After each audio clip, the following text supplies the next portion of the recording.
hashes and symbols next to them so I can pull stuff like that. Because sometimes it's faster just to have it on the bracket than it is for me to have it on a separate piece of paper or something like what that. Are you doing? Oh, you Dude, just I messed was everyone running up. my other line. I can messed it up. vouch. I can vouch for the funny little notes. I've got 5 of his brackets on the wall behind me, and I've got the full FD poster off to my left. And Yeah. there's some really funny stuff on some of them. I think that's Fun awesome fact, because that- it's very very unique and individual to those events, you know. So that's cool. Yeah, it's just like it's a cool memory, and it's something like nobody ever really gets to see. Fun fact on that FD poster, is it on the FD one or is it on the Drift Masters one? It might be on the it's on the Drift Masters one. All right, On the there Drift you go. Masters one, Okay. the original designer that I spoke to for getting it done, it was a slight language barrier. He's I think he's out of Spain. So we're talking about stuff, and he's like, "What do you want to do with it? Like, what do you want to add to it?" And I'm like, "Man, I love putting Easter eggs and things. Like, I love having hidden items all over stuff." He's like, "Hey, say no more." And I didn't even notice until they were all printed, but he put literal Easter eggs Yep. hidden in that poster. That's And I think there's 9 of them or 10 of them. So like, if you ever look at the print, there are actual designed Easter eggs hidden on that poster, and I'm like, I got Turn it this up a little it's bit. too funny. You're like, that's not what I meant, but we'll go with No, but it's too good not to Yeah. keep though. it. Yeah. So there's a lot of stuff. I love hiding things in plain sight. Like there's a discount code I don't know what any of my hidden stuff is on at this each point. of those posters. That like if you find it, you can go into the website, put it in. I think it's like 20% too. Oh, good to know. I'm gonna go look at mine really quick.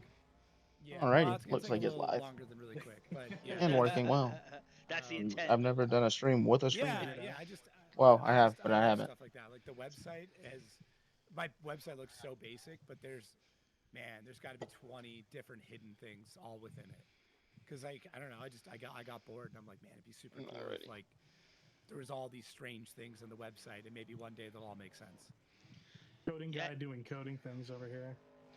That Yeah. insert with the package with the Easter eggs is reminiscent of like what liner notes used to be like in album W covers. Rebels. Yes. And you would look at and you just find all these hidden things that you just never would have seen if you didn't study it for hours. Yeah, I took it from a lot of different things. There's a YouTuber I really like. The channel's called Make Art Now, but he's a videographer, and he did a thing where Okay. he did an entire scavenger hunt, and the first one was called Anamorphia. But he built this whole thing. First He laps of started the day. placing items hidden in videos like 4 years before. So he knew 4 years before he did this thing, he was going to do this thing. And to me, it's just super crazy.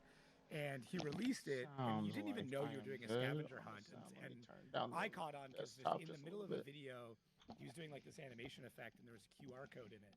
So I just scanned the QR code, and it basically like opened this portal, and it's like, hey, welcome to the rabbit hole. Like, you'll know when you're done. And I'm like, holy shit. And then this whole Reddit community started around it. And it's very reminiscent. There's been a bunch of these like large scavenger hunts. There was one, I can't remember what it was called. It was called like Moth 23 or something. But anyways, he did this whole big thing, and it took me 2 days, and I worked with about 4 different people to finally crack it. And you get to the end, and he was giving away like, magic cameras. He was giving away software. Like he was giving away big stuff. And it turned out some kid in Korea cracked it by himself in 18 hours. And it took 4 of us like 40 hours to do it. And I was like, oh man, it was like 40 steps. It was crazy. And then he launched the second one. And I think the guy that beat it did it. I'm driving with a lot of people. Well, like very close where you got like this dude worked on it the whole time. And it took like the average person a week. And I've always wanted to do something similar, and I've been working on something similar, but I've been working on it for 2 and a bit years now, and it's still this it's is still nowhere near. hour But going on. One day I'll release it. Just for pancreatic cancer Eventually. survivors, or just in I posted teasers in our Discord where I've like shown me Yeah. working on code projects and like screenshots of it, and like if you go into the website and you could actually go, like if you're into coding, you could go into the back end and start looking at it and be like, oh, like there's something big going on back here. Because the front end of the website, you might find a couple of Easter eggs here or there, but like if you truly went in and did the old F12 inspect, you'd be like, oh man, there's like a ton of stuff back here that makes no sense. Oh, Yeah, it's already cool off having those rip little Easter getting eggs tapped. on the website, especially all the other coding nerds out there, because I know there's a bunch of people who just love going on random websites and typing in whatever they got to do to get to the back end of things. Yeah, It's so cool to include like, Easter eggs like that. So like Lando Norris from F1, his website, like within the website design community, like absolutely blew up. And It's because of the, amazing. like they It'll were also able to be do all good these crazy practice things. for Yeah. competition. Did you get to see Right-hand it? drive. I did. Practice. I've seen one of the things I was like My when new he comp launched card his is right-hand brand new. What drive. was that? A year ago now, And I probably. get to Did he get launch the used to brand? some other think so, styles. yeah. And Driving. the videos that they were doing to launch it, like super cinematic stuff, like really really good. Lengthen my second gear just a Yeah, it's smidge. still up. If you want to go take a look at it, it's landonorris.com. But like, basically, like the cursor like fills in his helmet in this really like fluid and organic way. But yeah, it won a bunch of awards, and first thing I did is went in and like tried to inspect it to figure out how they did it. I still have no idea. Like it's so far above my ability and knowledge base. a very creative setup they've got going on over there. Yeah. I will say the blob style is it, bro. I made my helmet. I know. I'm gonna go get some new big gear deal going blob. on because that's pretty bad. Sick, I love it. Yeah, it's definitely a thing right now. Banging off it's cool how different, designs and design languages kind of like coming in and out of vogue. Might work out. I don't know. I feel like we're gonna get back to this like neon maximalism that we kind of had in the '90s. Yeah. Yep, definitely. Yeah. I see that happening. Yeah, there's a huge resurgence for like '90s culture again, which is fantastic. Yeah, it's great for what we're interested in because it just fits beautifully into this culture and into the car scene that we care about. Yeah. Well, like anime's arguably never been bigger, right? Like if you look at like how big everything is right now in the anime world, it's massive. The price of cassettes and CDs are add a going little up bit again. more side by too. Vinyl has this is the I second haven't drove biggest these cars in so forever. It just I really proves, like, didn't drive them a lot to nostalgia's begin real. with. And we're all kind of addicted to it because everything was better back then. Like everything was simpler and it was cooler and all this stuff. But if you really look back on it, it wasn't as great as we think it is. But from a high level perspective, it feels that way. Also, I will say though, like I was born in '07, so like I never got to experience that type of stuff. So it's like having the like nostalgia of something that you've never even been able to experience is real. I will say. Yeah, I had it. I had it with the '80s, right? Like I missed the '80s. I was born in '90. But Oh in my high school, gosh! I just died. man, like I want to listen to like all this '80s hair metal and even Holy like '70s crap. metal and like I was a huge Black Sabbath kid and Zeppelin, but I was never around for it. I missed all of it. Let's put But for some ratio in reason, it. it seemed Why cooler not? because I You did. never got to live through it. Yeah. And, I'm not sure it's what very people really raw, run on so these it's not as produced as some of the things that happened when the digital era started to come to life. Soften these brakes up And a I little think bit. that's Right. probably one of the draws back to vinyl is Well, the it's, analog just a side little of bit that negative camber. conversation, right? See how this feels. I think What similarly ratio? when you start to think of some of the other elements in car culture, cars where you could work on your cars. We all work on our cars. That's why we're doing what we're doing, So it's that's not possible today. It's not as connected as it once was. I think we miss flaws. I think we miss like broken. And Oh my flaws gosh, the and rumbles are absolutely- atrocious in this Right? car. Yeah, that's That a used good to be one point. of the Like, biggest flexes Holy when I was crap! in All high right. school. Everybody So would now have their CDs and I'm everything, actually or able to game run discs, third and, gear I almost. remember a perfect example. I'm gonna shorten Need this for Speed players on the 360. There was try like and a run whole third like subreddit that. about who had the most perfect disc of Need for Speed Carbon, and like it was like a whole thing back then. Nowadays, That everything's works. just all digital. It's gonna be a lot of gearing changes Yeah. Major usually. flaws. You can't really mess it all up unless you completely dissolve your coding. I mean, even video Yeah, game systems, you had to take the cartridge out and blow in it because it wasn't working. Exactly. yeah.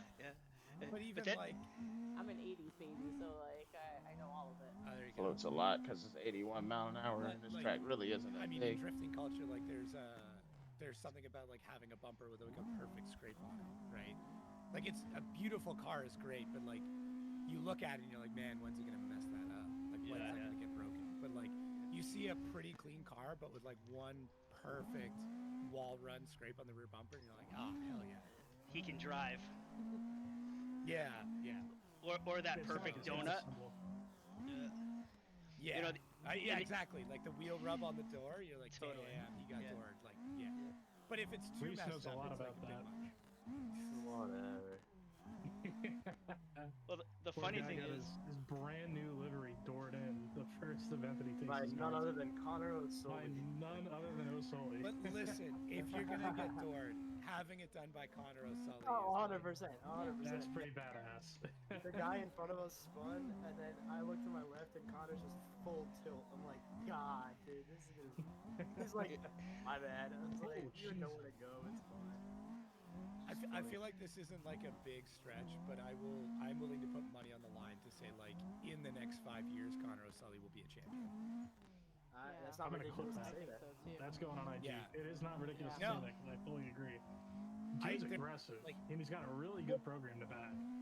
I was just gonna say like there's some things that you need to have to really make it, and like sometimes you can have something else to make up for it, right? Like if you look at like a Frederick Osbo didn't have the budget, but he's a beautiful. Oh, I killed him.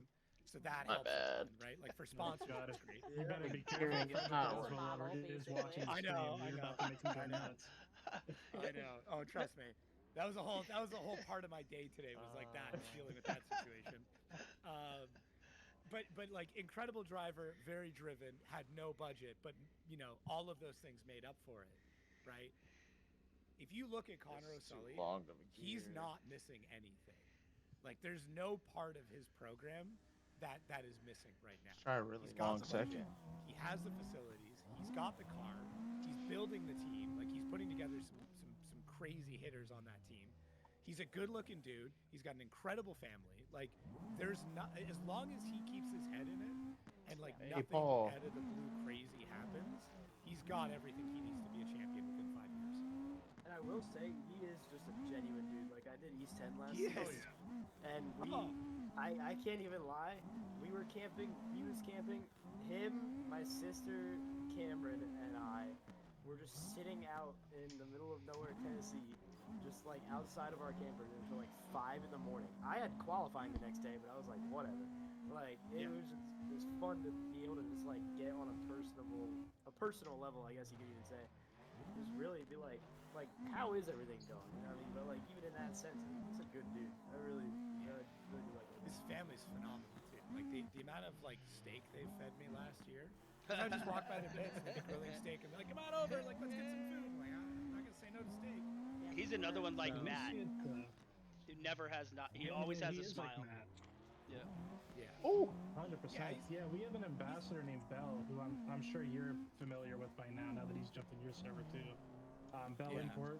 He's a very good friend of Connor O'Sully, and every now and then I'll be just randomly shooting the shit with Bell, and all of a sudden he's like, dude, O'Sully just messaged me and called me a bitch out of the blue on this beautiful Wednesday morning. And I'm like, yeah, no, that sounds like O'Sully. And every time you see the guy, he's just always smiles. Even when he's frustrated, I don't think I've ever seen a frown on the guy's face. And like, how can you beat that? You know, that's just, he's really got it going for him. oh, Yeah, he's up there. I mean, there's a few that are definitely like at that point. Simon Olsen will be really interesting to see how he does with the full season of Drift Masters. I'm obviously like very excited about that. Cole Richards is going to be a big jump, but like same thing, very excited on that side of things. I Nate think. Chen? Yeah, Nate's another one. I mean, Nate's one of the ones I'm very excited for, with him being one of our very prominent drivers at Gambler, which is a series I followed for, God, I couldn't even tell you how many years I've been following Gambler. Watching Nate step up like he's been in FD, I mean, the dude's a killer. Yeah, I give it a couple of years and he's going to be one of the big names of the sport, I feel like. I can sense that coming up. yeah, there's like this needs rookie some more class drive looks out of that. really good. It Like, is even insane.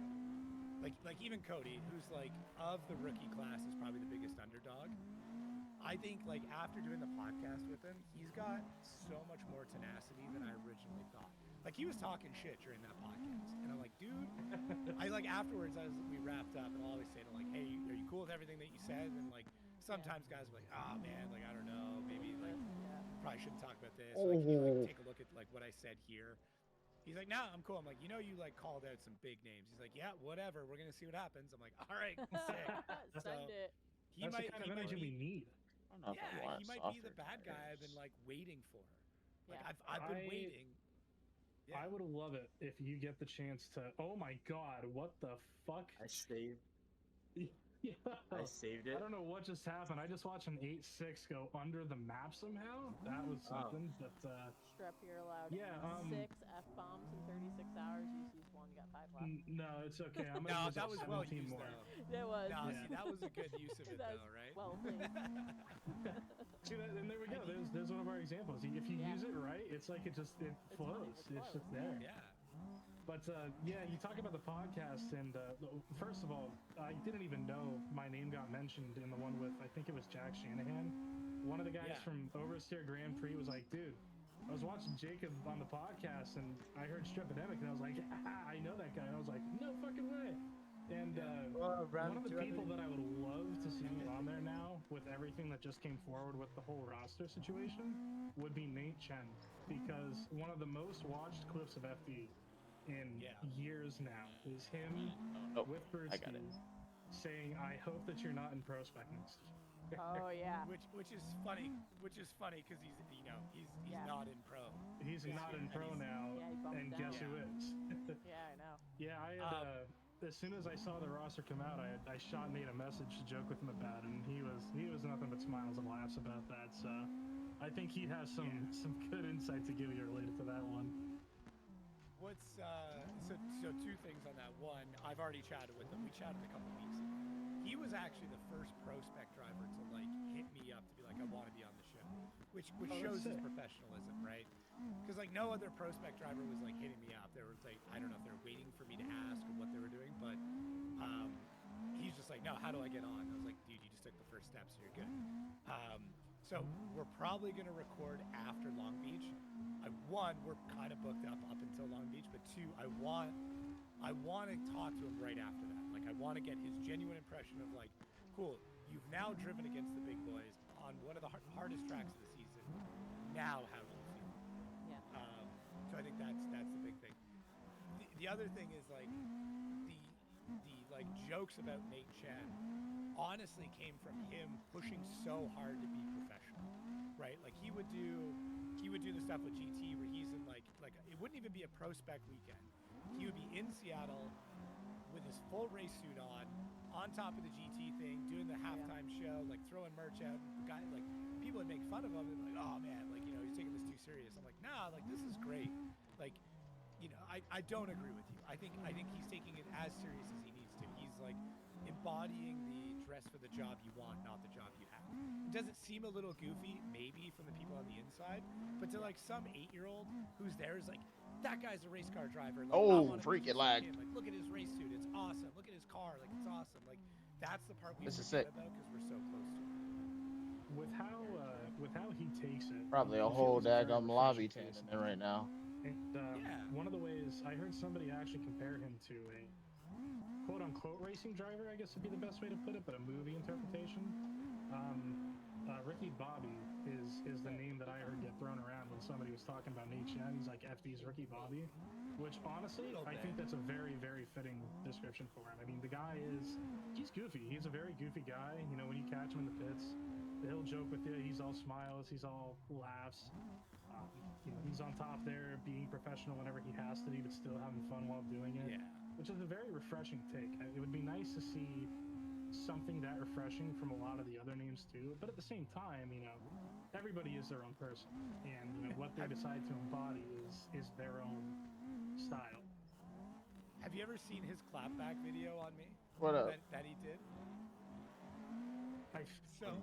This was a little while yeah, ago, he did wasn't one. it? He did one to me. Yeah. So I made a comment on another. Oh god. Another pod. Like no, it might have been FT. I don't know. It was on a podcast. I was talking to somebody who wasn't Nate Chen, and I said something like, you know what? I'd love to see like Nate Chen after like 3 or 4 drinks. Like, show me that Nate Chen.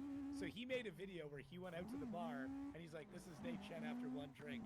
This is Nate Chen after 2 drinks. And then he's like, this is Nate Chen after 4 drinks. He's like, you're welcome, Jacob. Then he goes out and like dances or something. I'm like, oh my God, this is so good.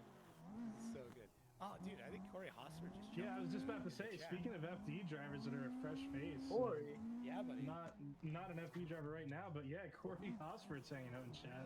So And, much, yeah, so yeah, much, Corey, that is so much, Jacob. He's hanging out here with us right now. so much What's up, float. buddy? What's up? Corey, We got to Not hang out quite a bit that with you, man. It was quite Shaz. nice. We actually, it was one of my favorite episodes of the year was that Too Lagoon much episode because him and I just like shot the shit and we ended up chatting for almost 2 hours. I think A lot before of and people are after running soft. we hit I could be record, wrong, which is though. those are like some of those Trying to conversations. soft are the best. tires.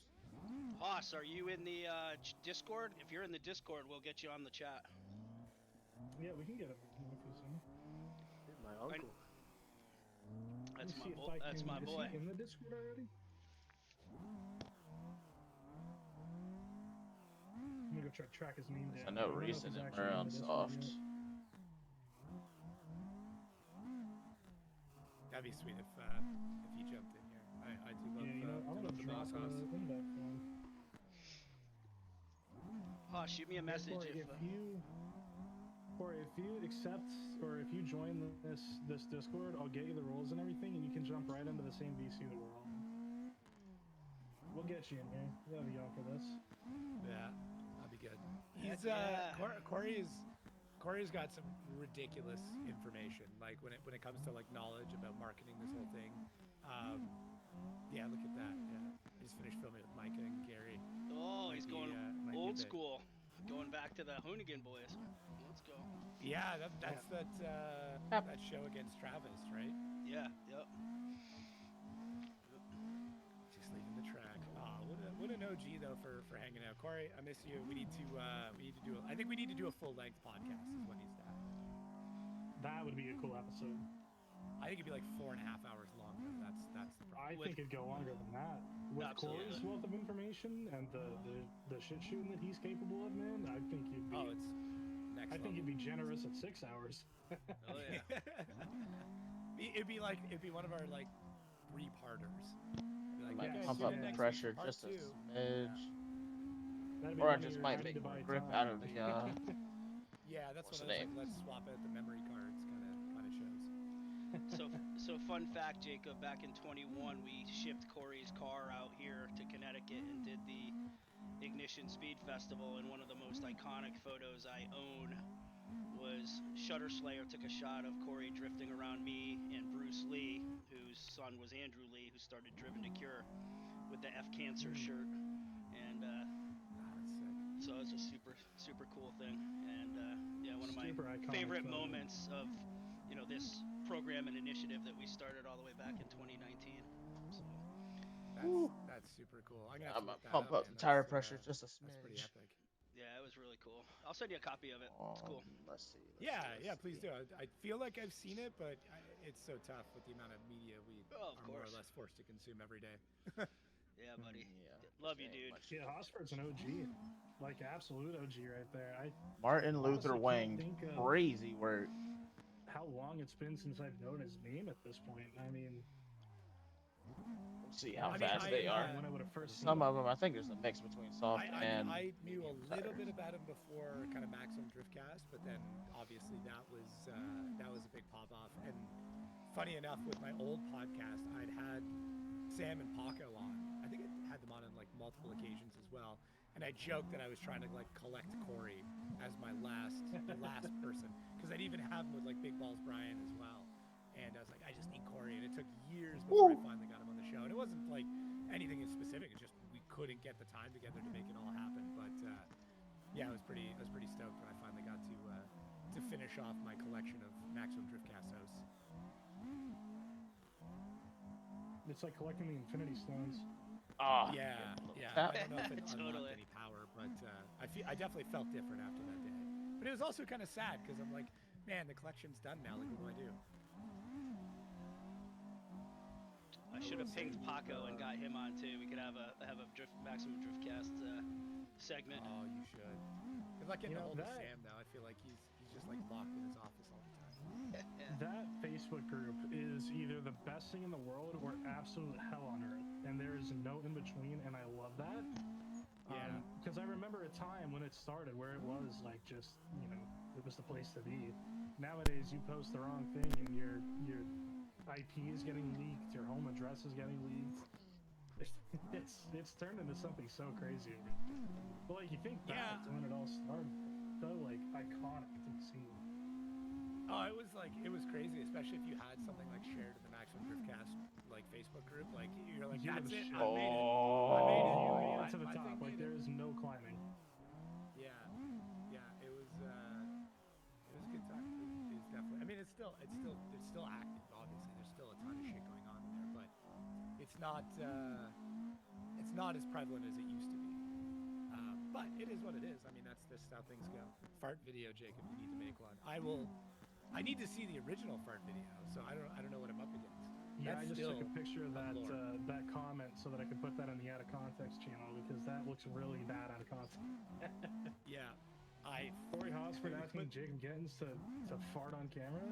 Crazy. Oh. I think if I've ever farted on camera, I don't think I have, but Maybe- I'm trying to maybe- think back and like. I don't think that's a thought that you want to have, even if you did. Jacob, Yeah. maybe that becomes the beep that we do over your 4-letter words. Like you do a 4-letter word, Oh and my instead of God. it, you get the fart Just over it. farted. Well, listen, I spent about 5 minutes of this section already talking about my tiny bladder, so why not like get into passing gas, right? Like we've already come this far, so why not finish it off? Yeah, Yeah, definitely. it's still wild to me how I. Hey, another 8-6. Yeah. Well, nothing's replaced it. Like let's be honest. Like nothing has replaced Maximum Driftcast. Like I know the Outer Zone Discord's done pretty well, but it's still not the same. Because at the end of the day, it's kind of still owned by FD, right? Like, Oh. and this is this is why I'm such a big advocate for independent journalism in any regard. My fault. As I somebody killed who him was on accident, independent too. journalism to now be like a corporate shill, if you will. That's why Sell like out. I yeah, for sure. But listen, Tire pressure a little bit. I can't say anything because I sold out to you pretty I don't quick. think I too, need so soft can't tires, really- yeah, to be I was gonna honest. say, I'm not- yeah, come on now. You drank the Kool-Aid pretty quick. But like, you know, people will try and pit me against like Circle Adrift or like Daily Driver Media podcasts. I'm like, no, I've been on both of those shows multiple times, and I've expressed how much I support and love both of those shows because they get to do shit that I don't. They get to say stuff that I can't say, and I want that to always exist. I don't ever want it to be, hey, this is the narrative that's produced from the thing that we're talking about. Like, I love what I get to do because it gives me access that is very, very difficult for independent journalism to get, right? Like, it's to do a podium show would be incredibly difficult for somebody who's not licensed in with FD. So it allows me to do that. It allows me to get that in front of a lot of people. But it also means I have to be a little bit more conscientious about what I say and who I'm talking to and the subjects that we get Oh into and my things like that. So it's just gosh! I don't know what that it's is. just a whole other kettle of fish. It's nice being able to speak your mind. It's one of my favorite things. Yeah. We do that Friday night weekly ab session that I record with Ignition Speed. I don't think I need all And that, to be honest. Jay's been nice enough to let me just kind of say whatever I want whenever I want, and I do the recording anyway. So if I say something I don't like, I can just cut it out, which is a very nice bonus. But like I had Reese on, and with Reese at one point the chat just started going absolutely insane with just memes about Reese, and like we had a picture. We were talking about it earlier. There was a picture that somebody made in the middle of the interview of Reese's car on the Big E's island, for lack of better terms. Right. The Gotcha. very controversial island. You know what I'm talking about. But Yes. and it's in the video, Madagascar. so like it's Yeah. Madagascar, yeah. But like it's such a blessing to be able to just go on there and say whatever I want and allow my guests to say whatever they feel like saying too, and not have to worry about it Holy being crap! this like 1, huge 2, 3, problem 4, if you say 5, something 6, that 7, PR might 8, not 9, necessarily be 9 happy people. about. Because like you said, with the Oh! corporate community side of things, that is a very big Too early. challenge. You got to kind of worry about that. So when you get Yeah, together like- that free journalism, it's phenomenal.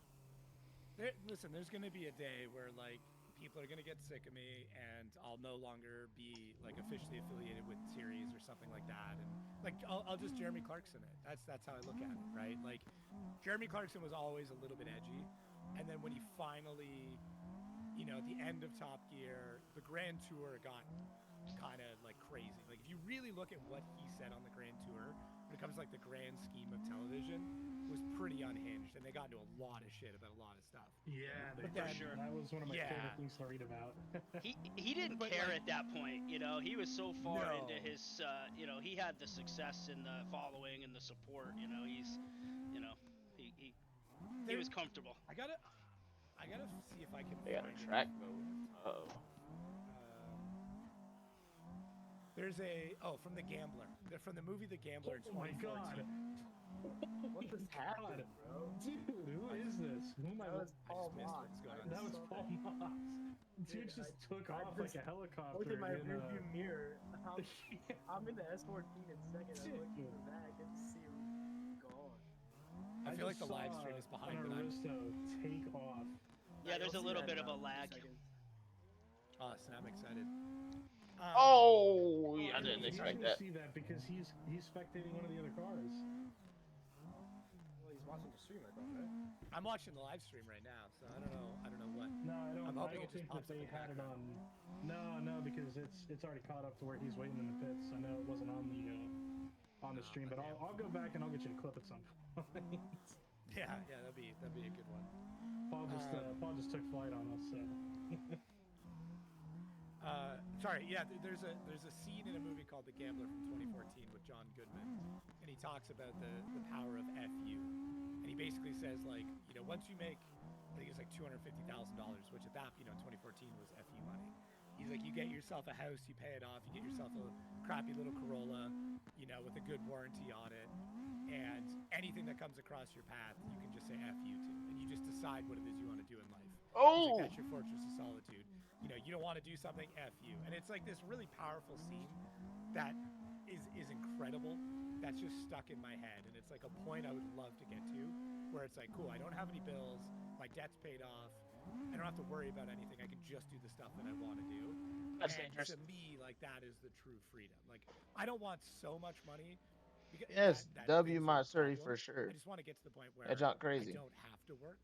And it's just like I can just do the work. So many people, and they got a bunch of guests. Obviously, you heard Reese. Now you got Jacob. You just look up John Goodman. A lot of people. It's an absolute beautiful piece of cinema. Yeah, I'll have to check that one out. It's interesting. We're talking about this, and we've been having so much fun with the I didn't expect on Friday, that. but one of the things that because we work with charity, This we thing do also need to stay freaking slippery. A little bit in context. Last time I was driving these cars, it was on something a little bit wider, so like you kind of had to loosen it up a little bit. Now I'm having to tighten it up. Next track, I don't know what we're choosing, it's but interesting to hear what the restrictions or limitations you might face and how well you actually navigate that space, because I think the positivity outweighs some of the challenges, and the nice thing is that it seems that the organizations listen so that they can it'd be improve like the that. product We for just chilling everybody and make it better, and I think that's one of the great things about the sport. Yeah, I very much agree with that. I recorded with Ryan Sage yesterday, and it was kind of like our pre-season, here's all the big updates that everyone should know about. And there was something I mentioned last year where I was like, hey, this one thing could absolutely change the way that we broadcast, and it would fix a lot of problems, and it would allow us to better explain what's going on to the viewers. And in that podcast, he's like, hey, that thing you asked for, we're doing it. Like, we have the technology now. We have new partners that are going to allow us to do it. We're going to fix a lot of stuff. And I was like, holy, like, just, I don't want to give anything away. I mean, one of the things I will give away is they've completely redone their wireless system and all of their RF transmitters. So all the Lorette issues are gone now. Like, thank the Lord. Oh my God. Right. My favorite thing the entire last season, my favorite running joke, was the fact that Ryan Sage would see people commenting about that and would just go, what issues? What are you guys talking about? Well, every single event on Maximum Driftcast, somebody would say, somebody needs to fix Laurette's microphone, and Ryan would just be like, "Her audio's fine. What are you talking about?" Yeah. Well, what I can say, like I'll give away that part of the show is like they've very very heavily reinvested in the production, based on obviously like I'm gonna go to user wait for comments them at and the things pits. that I brought up and other people within the series that Slowly the fans getting have better. brought up. So Oh my god! Sorry, carry on. No, you're Somebody good. just You're good. Flying again. It's like a thing. It's like someone aiming to land a 900 at this point. Maybe, I don't know, dude. Mayhon's been cursed the entire time that we've been on here. I think these Oh, cars there it is. too- Oh, I I just think saw these it. cars are too Uh-oh. low. They keep clipping through the floor. Uh-oh. I think you're Yeah, right, they yeah. had the bushes. We're going to Minami. Oh. I'll say your camera caught it perfectly because it was. It's on gonna that be car with that. crazy. Oh, thank God. Yeah. All right. Pretty good. Let's see. What is my daggone full screen? Because I don't remember what any of that is. So Jacob, Now tell I'm us just about your personal drifting journey this year. It's been That fun is to my full see what screen. you've been Cool. doing locally down It's in a your little area. blurry. How's that been for you? Crazy work. There you Yeah, it's been good. All I right. mean, no complaints on my On to end. the I next actually track. just booked another track day on the 4th, so 2 weeks out. But I've been personally drifting for close to 10 years, if not a bit longer. But I've always done it in really terrible chassis, just stuff that's just not great for drifting. Let's do this. Because I wanted to be unique and I wanted to do cool stuff. But the downside with that is it means you're kind of learning with a weight vest on. The upside is now that I'm in a G, which is the easier version of a Z. There you go. It's been phenomenal. Like just a ton of track time. I think I've done, man, in this off season, like four or 5 events. So not too bad. I'll probably have 5 or 6 by the time I'm done, possibly more. But yeah, I live 30 minutes from OSW. So there's a couple of groups down here, and I'll post up and be like, "Hey, I'm free this weekend," because there's There's a private lot of days good that happen driving in out at here, though. OSW. And I'll be like, if anybody needs a fill in for a private day, just let me know. I'm 30 minutes out. And like last week or 2 weeks ago, someone messaged me. They're like, "Hey, we just got here. Our buddy couldn't make it. His truck broke. Can you come out?" see. And I'm like, "Yep." And I was there in 30 minutes, and it works out well. So yeah, I put in a fair bit of track time, and So knock they're on wood, about the to put it back G35 has in. held up quite well. Yeah, that's awesome. I mean, there's, we're fortunate, in here. Rachel just got herself a Z. I think we just call ourselves Ignition Z now because everybody in our squad internally has Z's. I'm in a Z. My son's in a Z. Cody's in a Z. Rachel's in a Z. So I wish I was in a Z. there's still time, buddy. In the passenger See.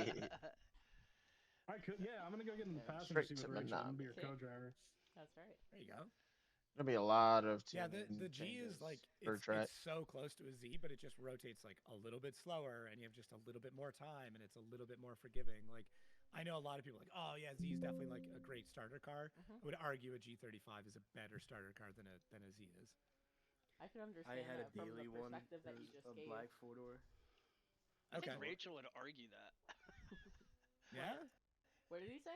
I don't know. You said that the G is a better starter car, and I said Rachel would argue that. Oh, you got jokes. Yeah. Well, what happened I don't think that's ridiculous.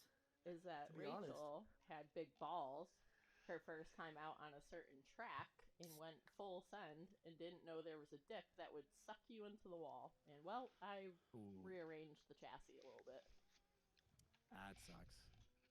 That doesn't sound like a G problem though. That No, sounds it was like a driver. User, It was a driver. Oh, Yeah. for sure. No, that's like a 100%. certain somebody who only changed one of their rear tires. Ooh, yeah. Oh, his car's easy, a little, his car's still a little easy. haggard. That's what we Damn, call gross ego. No, that was an ego deal That on my was, part. he knew it was bad. So Jacob, we Oh, had a God, chance Frederick to Oswald drift. ever just joined the game. We had a chance to drift the stadium. I already died. Time frame. We were shooting a video, and Chris let us drift stadium, and we had just finished DOD, so we didn't really have any tires left. So I was mixing and matching, and I don't want this a steering little a little bit arrogance came heavier. across, and I said, "Oh, I'm just gonna put a fresh one on the right side. I'll navigate the left, no problem." Until I went into that third outer zone, and the wall said, "Oh no, hi, welcome." And, Oh no. Yeah, so that was an ego issue, not a skill issue as much. Needless to say, you need to rear now. Yeah, now we have the tube gonna be car, needed. That's okay. We have that's our all right. Everybody gets fabricator. one. Fun fact: there's a pretty mark on the wall now. Yeah, for sure. Luckily, we didn't break any suspension, so it worked out pretty good. We have Nils next door, Accurate Fabrication. Now so, it's a lot of grip. He'll help us out. There you go. See, it all worked out. Yeah. And the nice thing is you have all that room back there in that car, so it's totally fine. Absolutely. Good crumple zone. Yeah, exactly. I don't know if they got a I very thingy, much enjoyed driving that car. but I know the link right now is private. It's literally because all of us had to donate. And got the trailer basically packed. I don't know if they have a little check thing or not. Like, hey, we have some track time. Just back the truck up, hook it up, and make the drive. Nothing better than being ready and prepared. That's like perfect. Yeah, this is for a fundraiser, pretty much. Will be dead, but other than that, it's ready to go. Easy fix. Hey Strep, can you jump in to the Discord real quick and see if you can help Garrett get into, make sure he's available for VC channel? Garrett. It'll be LM. Oh, it's so laggy. Yeah, and you can stay on. It's our buddy Garrett from Licklemolly's jumping on. Oh, yeah, that would be why it's just LMG. a bunch of frame I understand drops, that. so let me just try. I'll stick around for a few. I gotta bump and have some dinner here, but yeah, I don't mind sticking around for a couple. Try and drop more stuff. Yeah, he should have the wrong Jacob, it's actually, it's funny how many times we've been like in conversations / talking to the same people at the same time and haven't like actually met in person. Yeah, like, I feel like. Were you at LS Fest? No. 2 years ago it was. But there's been a lot of times where like Jared has been in my life. Should go like to the voice channel wherever. So there've been so many times and like That's funny. Or just talking with drivers and just like, yeah, I know that guy. Like it's fun. That's a small community, man. I'm sure we'll be running into each other pretty soon. Yeah, I'm making my first trip to Long Beach. Oh, sick. Yeah, it'll definitely come find me. I'm pretty easy to spot. Yeah, you're like a beacon. It's gotten a little harder because like more and more people have bought the hat now, so it's becoming more of a Where's Waldo. But if you go into the for event, the mustache. Yeah, the mustache should be the identifier at this point. Just trying to rebrand myself every couple years. So. Rebrand. I mean, it's not a bad idea. Yeah. No, it was more my wife asked to see what I look. I don't know if Reese, I know you're pretty young, but when you grow facial hair, you have a yeah, I'm there. I'm there. I'm there. Don't worry. I've never even seen a secondary hair on his face. Now that you're 7. I say this. Yeah, exactly. I say this only because it took me 35 years to grow facial hair, so don't worry. But every time I would shave, I would like do like silly beards and silly mustaches and stuff. Holy and lad. One time I just left like the cop mustache. My wife's like, I kind of like that. I'm like, really? And she's like, yeah. And then around Christmas time, she's like, do you think you'd like keep the mustache until like the season starts? And I was like, yeah. And then we started getting close to like recording. I was like, shit, if I start the podcast with a mustache, like I'm gonna have to keep it for the season. So I had like a hard decision to make where I'm like about to record with Odie. I'm in the bathroom going like, man, if you don't shave this off, like, you're committed to this mustache for an entire season. I was like, all right. Yeah, I'm like, this is it. And then, yeah, the mustache is still here. I'm getting used to it though. It definitely changes the way you do a lot of things. Like blowing your nose. Like when you blow your nose with a mustache, like you have to be very conscientious about cleaning up after. Oh, I'm dead. Yeah. It's a problem I ran into recently. Yeah, like I have like seasonal allergies, and like I did not realize this is a problem I would have to run into. Oh no! Like this is inconvenient. So I'm friends with a guy in Colorado who has a very full mustache, and when he drinks Guinness or frothy beer, he has a towel because he has to wipe it down because the mustache goes into the glass, and so every time he has to do a dab. So yeah, that's a thing. When I drink out of a soda can now, I have to like flip the mustache up a little so it doesn't dip in. Like there's a technique to it. It's crazy, and I was not aware of the commitment and the techniques I had to learn to garner a mustache. Have you ever gone through the pain yet of getting a mustache hair stuck in the tab? I stuck in the what? Stuck in the tab of a soda can. No, What? that's yet to happen. Oh, dude, that is a painful experience. All right, good to know. Good to know. I will. I'll be aware. The ends started coming out, and they started getting a little flippy, like a little artsy looking. Oh. You know, like a little bicycle going. Yeah, it was more like I spent a lot of time at coffee shops telling people about bands they don't want to listen to. Like it started looking that way. So then I was like, nah, that's not me. I'll go back to like the cop as opposed to the criminal kind of looking mustache. As opposed to 1700s gangster looking mustache. Yeah, it started to curl, and I started like. Oh like, my with it, gosh, the it, lag. and That then, junk like, sucked. went into the bathroom one day, and It's I'm so like, much in and out. You're looking people. a little too, top hat criminal for this. So, yeah, I trimmed that out pretty quick. But I had to like YouTube how to trim a mustache because I didn't know. I've never had Holy one. So crap! It's been a It's while. so much frame drop. Far more work than I was expecting. A big commitment. Yeah. Big commitment. Nah, it's the rebranding, like you talked about. Well, if you're gonna have a mustache, you can't have like a terrible looking mustache, right? No, you must have a good, clean style. Look at Corey. Yeah. I don't know if he's still on, but Corey's always run that fun. Yeah, fun like style. that's exactly it. I mean, yeah, Corey's a great example of a really good looking mustache. So, there's some work to be done, but he's had it for so long. I feel like he's kind of forgotten about the early stages of having a mustache. So much lag. Thanks, Garrett. Garrett's in? All right, cool. I think Garrett's still Honestly, I thought that was going to be Haas for jumping in to talk about his mustache. I know, I was ready for it. He's still working. He's trying to finish up the job so he can come hang. See, and it looks like Garrett's got some good facial hair, so maybe he can teach me the ways of the mustache. He definitely does. And he has incredible knowledge. Too about the mustache. Incredible product knowledge. Yeah. He is the oil man. He knows everything about oil. Big must be an American. Lubricant guy. Big lubricant guy. Big lube guy. Yeah. Big lube guy. Not the ditty oil, just lube. Totally. I was listening earlier. I heard that there was some talk about small bladders and farting, and I was like, I think this is my group.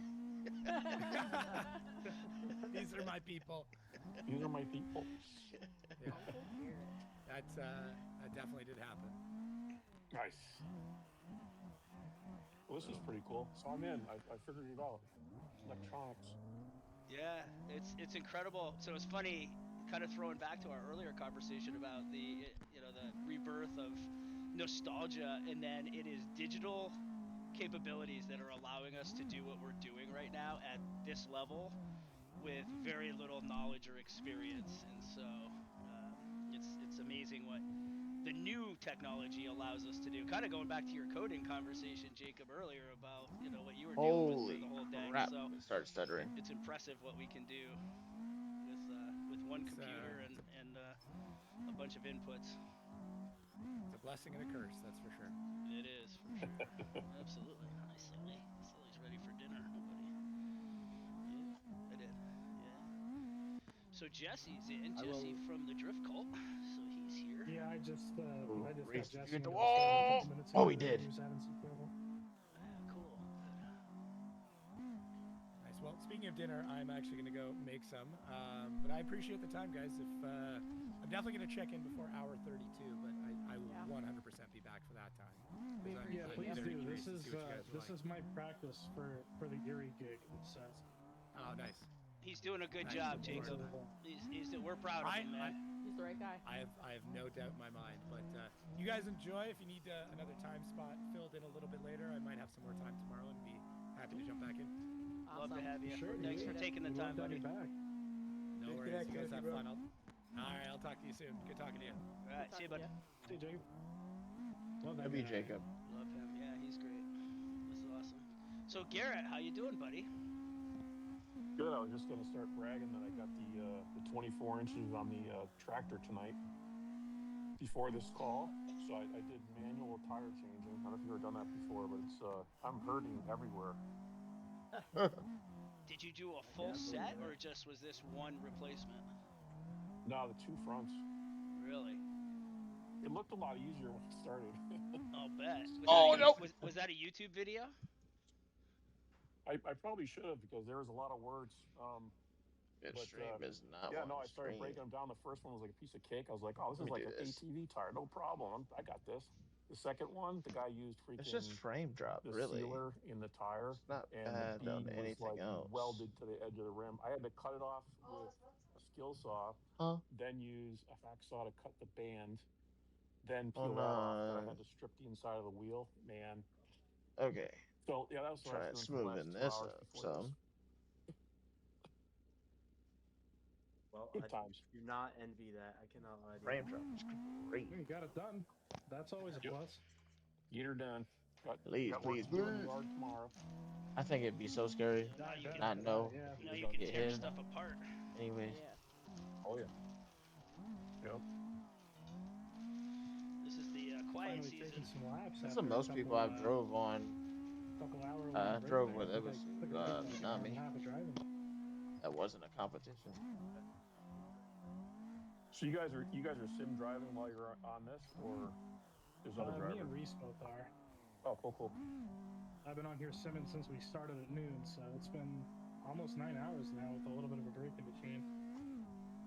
Yeah, I was telling Jay, we were talking about this earlier.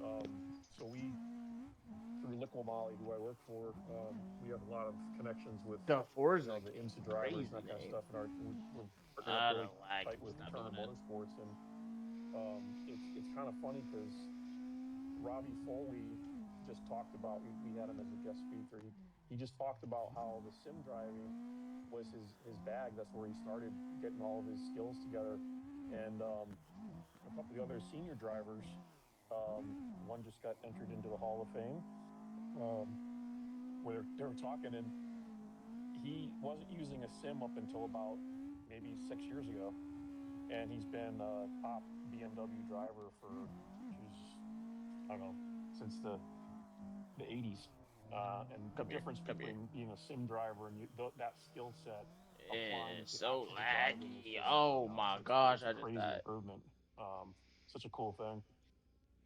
I think Hiroa is probably the best example of that in the world right now. I mean, that kid is, to say anything short of absolutely ridiculous with how skilled he's become.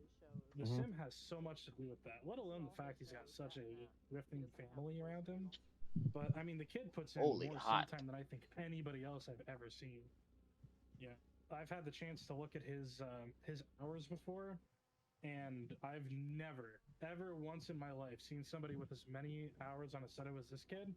And he's like half the age of some of the people who've been playing, since this game has been released even. So it's kind of crazy how far it's come.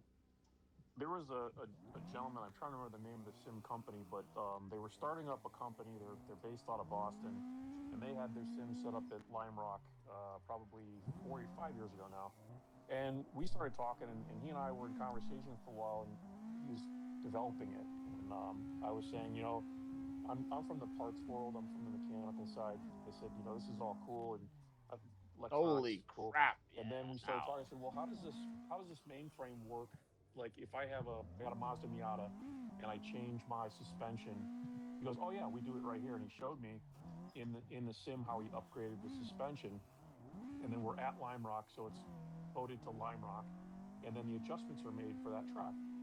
And I said, so virtually you have a selling tool right in front of you. And he goes, what do you mean? And I said, well, what if I was a parts guy, right? And I sold parts, and I knew that you were going to be at Lime Rock, and you were going to put KWs or Bilsteins on your Miata. You could test those shocks in the sim before you drove the car. And he's like, oh yeah, I guess you kind of could.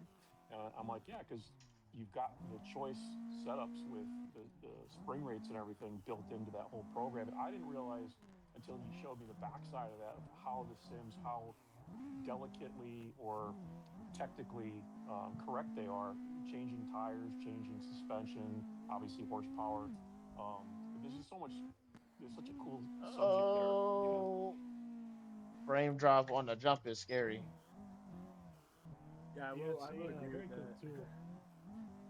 It's so easy to also have, because like I've been personally simming since I was like 9 years old, and I got in a real car when I was 11. But having the micro adjustments, like how you're talking about, like being able to Oh my kind of goodness, curate that's those to my crazy. car as well. So I just needed to run a little bit smoother. That'd be kind of sick. of a vehicle as you possibly can. But it's such a good tool to have without spending any of the money that you would have to spend on like a test day. Like, Yeah, exactly.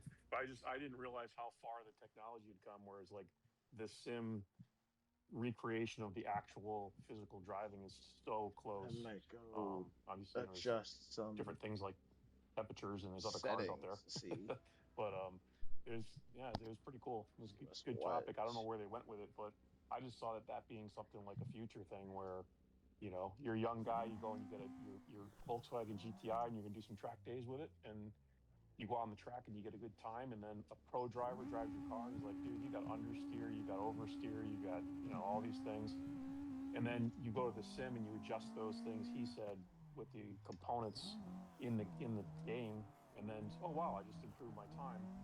And then does that equate back to improving the actual car? That's kind of a cool thing. Yeah, when you compare the sim stuff nowadays to where it was even 3 years ago, it's so vastly different. We went from where it was everybody was just learning about sim magic and sorry, whoever I just rear-ended. We went from everybody just learning about sim magic to now there are people like Brandon Gardner and his group Boundless Racing, where they're selling full turnkey, drift simulators right out of the box, and they'll help you set it up and everything. Compared to like 3 years ago, everybody was on their own trying to figure out how does this work, what settings do I need to run. Now it's like this whole thing where even the top guys are sharing their settings because it's become so universal and realistic at this point. Compared to where it was, it's insane how far the technology has come. And I saw one of the NASCAR sims. It's a full car, full Push body too car. hard. I think that was at the museum in North Carolina. Oh, I think we were there. They had one there. And then there's the F1 sims, obviously, are just $1 million. I don't think we're allowed to look at those.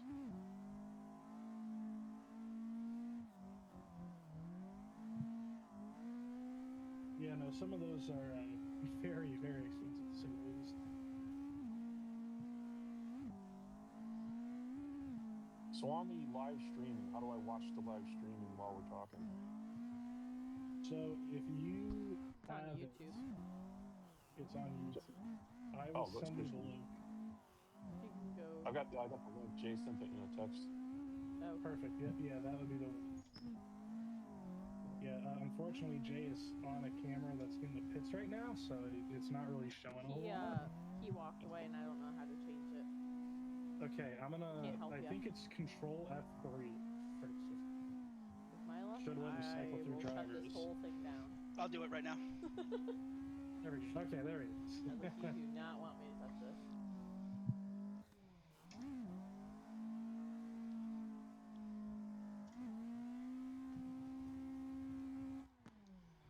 That's better. Some of Corey's comments weren't coming up. They're not. There's more in the actual live. He says he needs 5 minutes.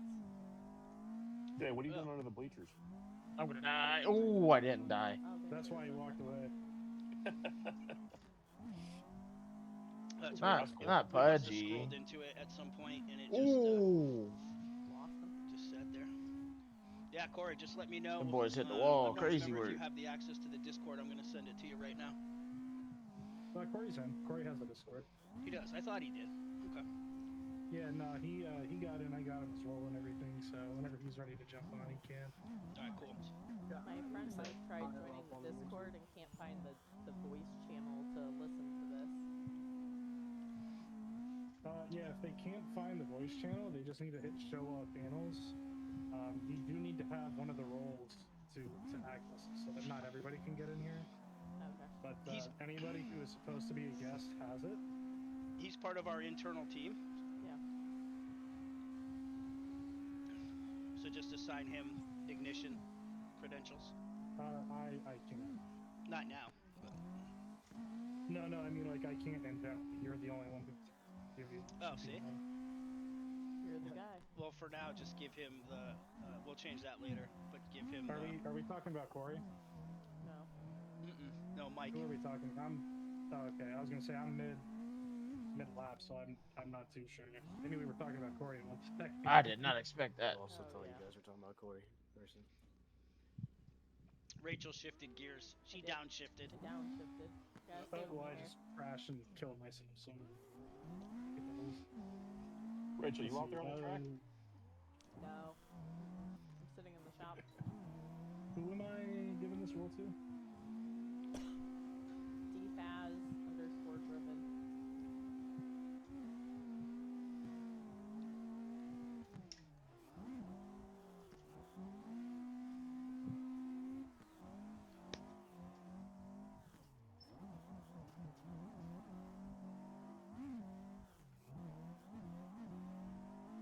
Wait, in the server?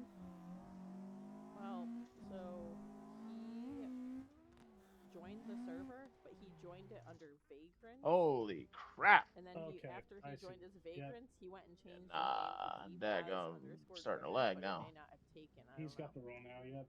Yeah. Oh, hey, Matt's back. Hi, Matt.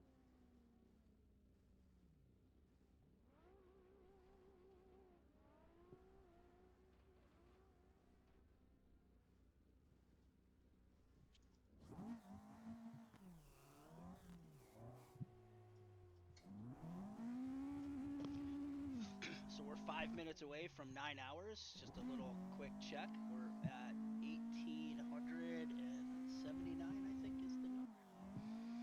It's true, we went up a little bit. Oh, I had a bad turn there. 1,852.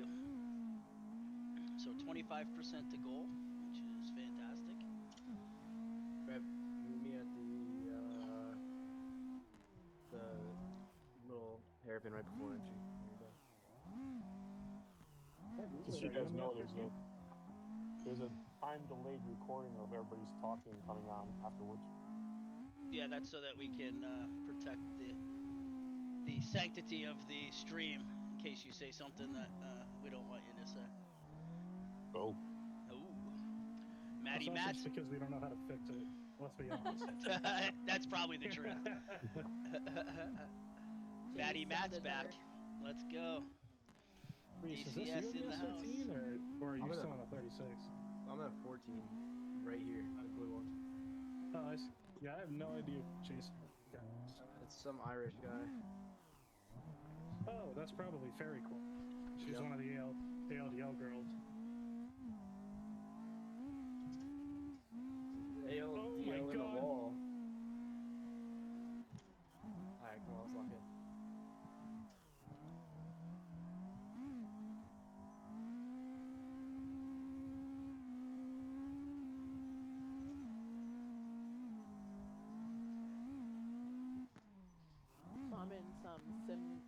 girls only sim chats on Instagram, so I posted all of this, and a couple of them, one, Ellie said she's going to join in a little bit, and another one, Anne, said she's currently driving, and it's a ton of fun. She said, y'all come join. Let's go. Ellie's actually got one of our time slots for tomorrow that she can join and hang out and talk with us all. That's it. Let's go. Nice one, Reese. Boom. Nope, I just stalled my motor. My bad. See, Garrett, when you're done working on tractors, you can come and do some sim drifting with us. Heck yeah. I can't, dude. I'm just Garrett goes sideways. Yeah, that's what I'm doing too, dude. I'm about to. You want a double pass?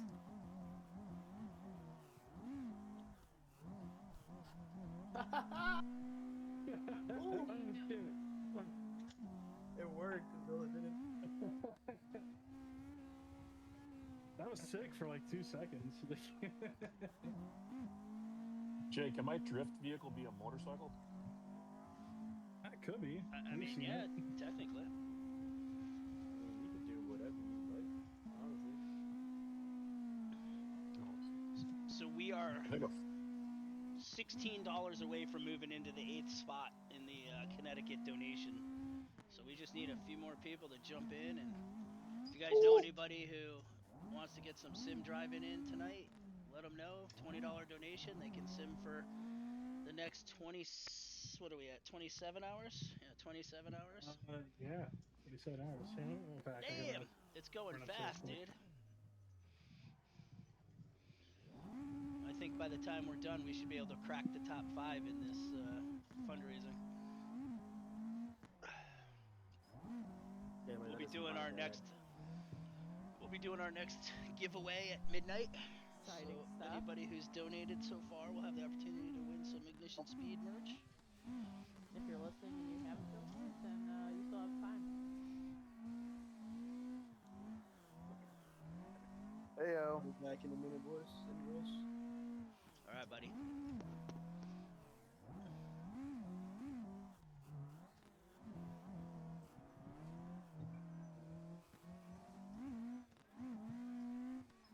So Garrett, exciting news about IMSA coming back to Lime Rock. Yeah, that's just music to everybody's ears. I saw the post came out on Instagram, and then there was 4 or 5 other people posted, and then there's about another dozen that came after that. Ooh.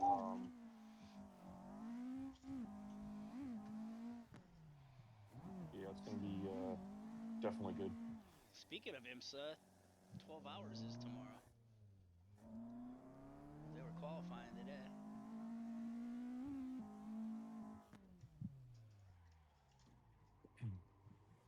Oh crap. Yeah, I'll be tuned in tomorrow on Peacock. I think that's the one I have. Gabe's multitasking. Dad's driving, he's watching the live stream on the laptop in the truck. And Gabe, by the way, your chair is very comfy.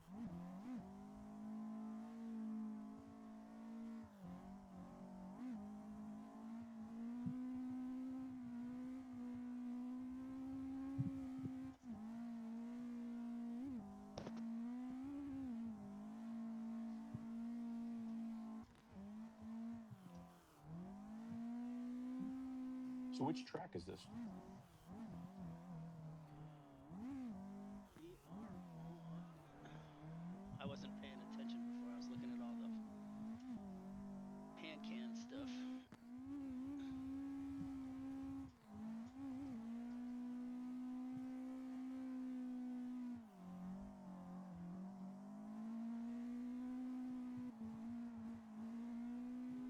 Reese left.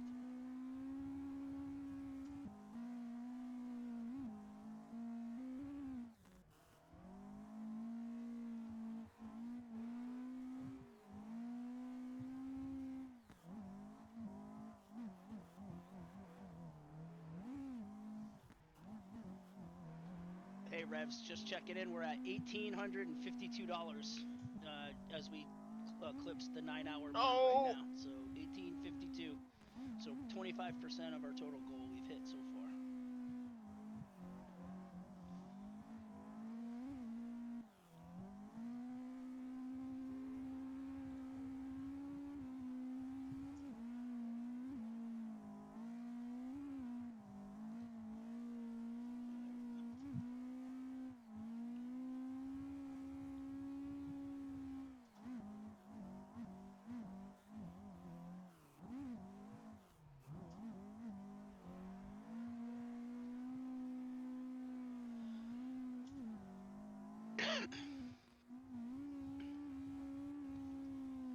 Garrett, we're getting new windshield tomorrow for the Acura. We got the clutch in. We're just waiting for the pressure plate, or excuse me, the flywheel. And we should be able to get that back together and get her tested, get some liquid moly in it, ready to go. That's awesome. Yeah, I gotta get over there. I haven't been over to the shop in a while. Yeah, whenever you're free. That'll be good. Is there space for the Miata yet? Hey, look who's here. No, the trailer's still in What's here. up? There was a little bit of a wiring disaster. It's ongoing. As soon as we get the trailer out of here, there'll be room.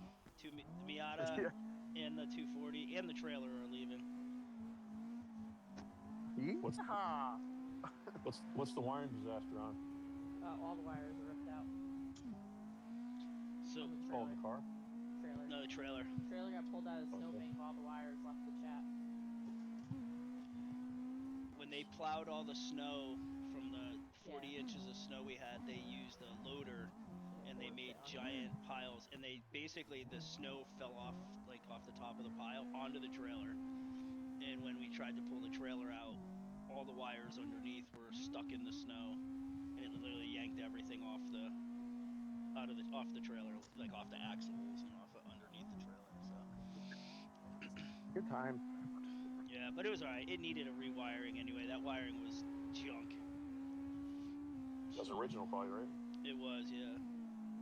Did you get a premium harness? Or are you making one? We got a harness from. I got all the harness from the local trailer shop that we work with here. So everything's just kind of plug and play for the most part, but it's just running the runs through the different lights and then making sure the brakes work. With Rachel putting Nelson on it, we want to make sure she has good trailer brakes. So we upgraded all the. We had spotty brakes on the way down Virginia. It was sketchy at times, but it was all good. And that was Doug. with Doug. Yeah. Yeah. Why do you think Nelson's heavier? Probably a little lighter. I am locked in like crazy but now you have all lagging. Bearings, but also everything's brand new. All the brakes are brand new. The wiring will be brand new. So it's worth it in the end. It's just taking a little while to get it all done. When's the Yeah. S13 going? As soon as we get the trailer operational, we can make some time for that. Until that's done, I don't know. Right now, it's at J scale, like it was stuck in some neighborhood.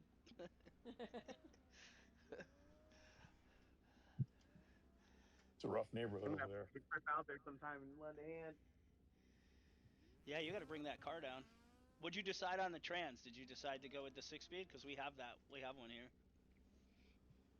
I would like to. So, I was torn on what to do because the car is really nice the way that it sits. Like it's very well taken care of. It's super clean. Like the motor's like almost brand new. The trans is solid and everything. I just felt like the ratios in the 5-speed were worse than the 6-speed, at least for drifting. And then I was worried about power with the 1.6, even though it's like a new engine. It's still low on power.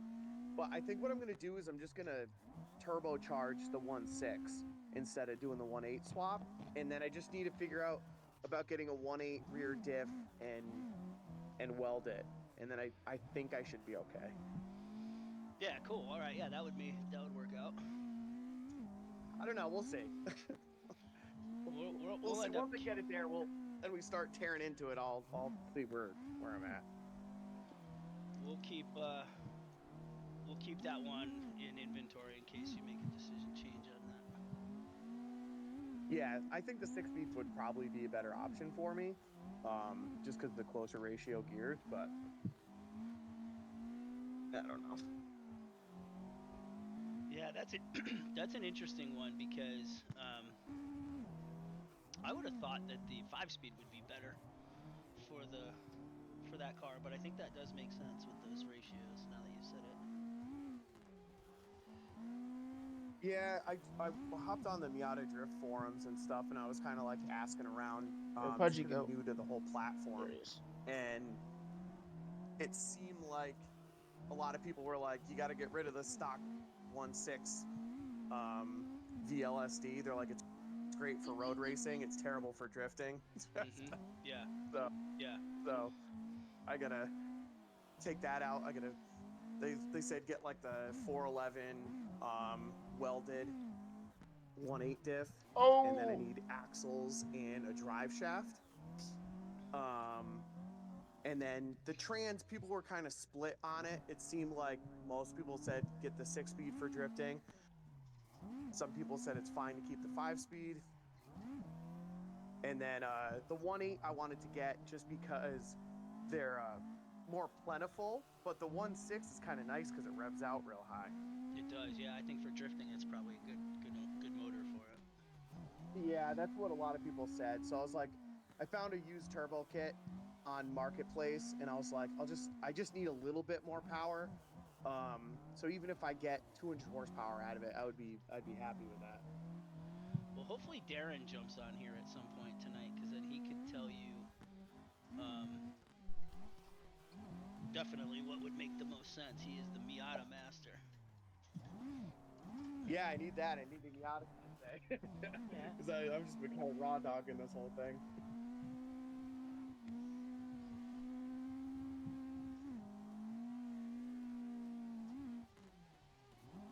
Okay, sorry about that. I'm back. There we go. I just had as long as it don't lag or anything, Gabe's I would staying love on to top stay of close. me. IT. Oh yeah. We just got a couple more donations. Thank you from James, and then Brendan decided to add some more to help move us up the chart. So I'm trying to get this thing to reset so that we can appreciate it. See where we are. But thank you very much, Brendan. We appreciate you. Thank you, James. Sending over the link for you right now. You should have access to the server momentarily. I just want to say thank you to everybody who's been a part of the stream for the last 9 hours. This has been an awesome experience, and everybody has been super supportive of what we're doing to bring awareness and raise money for pancreatic cancer research through our friends at PanCan. 100% of the donations are going straight to PanCan. We're not acting as a third party, but just as they're using their portal, so everything goes directly to them, and we're able to track and monitor our progress, which is fantastic. So we just hit $1,889, so we're right there. Let's go. Let's go. So thank you to James and Brendan for their commitment. That's helped push us up. Let's check where we're at. So Garrett has been a longtime supporter with Liquimali for us, and I mean, Garrett, when was the first? You did the first Ignition Speed Festival with me, and even before that, when we did the Special Olympics events. So I mean, way back with this. Yeah, so the first one was at Foxwoods in the lower parking lot. That wasn't bad. I still got the video clips of Dimitri and Brian colliding, and Brian ripping the front bumper off Dimitri's BMW by the trailer there, where they were doing not the James drift exposition. And then we did James Norwich parking lot ones, and 3 times there. Yeah, we did that one 3 times. So yeah, it was good. Yeah, you know, I think the last one was the number of people that were there was off the charts. I mean, we had the whole parking lot, the area where it was parked and tents were set up was packed. That was probably the largest, like, I would guess. Yeah, the last one definitely was the largest. We had the biggest car show, all the vendors, obviously. That was when you brought out the Liquimali barrels, and we set up all the eating stations and all that stuff. So that was a good time for sure. Jess. And quite a while that ago. James just donated. I saw his name pop up. Monza and stuff, and we were like, man, this goes all the way back to 2018 when we first started having these conversations. So it's kind of crazy. I saw his name pop up in the thing. Yeah, that's funny. Or photos of Dimitri taking out the scoring system for kart. That was. I think it's the same. Yeah, I think it's in that same.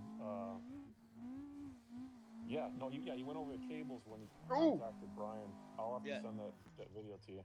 You'll have to, and he took out all the sensors and everything like that. Yep. So yeah. If there isn't mayhem, we're not having fun. That's it. So we. And then Brian. Yeah, go ahead. I was just saying, and then Brian has an epic controlled drift at like 0 miles per hour. He came around the barrels in the center of the field, and then he came towards the crowd at like 2 miles an hour, full blaze tires, and just very, very slowly crept up, and then turned and went away. And I got that on tape too. That's really good. Yeah, that's awesome. The barrel racing was fun. That was and then we had Brian and who was your buddy from Virginia was up there? No, Corey from Corey. Arizona. Yeah. Oh Oh yeah. So Corey, Brian, and Dimitri, the three of them went all the way around the barrel together, drifting on point in the center. That was pretty impressive. Yeah, Corey's been in the chat. I'm not sure if he still is. I know he's going to try to jump in at some point, but he's been in the chat for a while. And well, if I miss him, tell him I said hey. I thought I was about to die. We'll see. All right, just to give you guys an update, we will when they update this webpage, we will be in 8th position. So those 2 donations put us into the 8th spot. So thank you to everybody who's in here taking the opportunity to support PanCan and enjoying the server. We want to say thank you to our friends from ACS Drift once again, and for Murky. I don't know if Murky's still in here. He might have stepped out for a little while. For putting together the car pack that we're using, which is the BDC V4 car pack, and all the boys. We really appreciate everything that you guys have been doing to make this possible. Holy crap.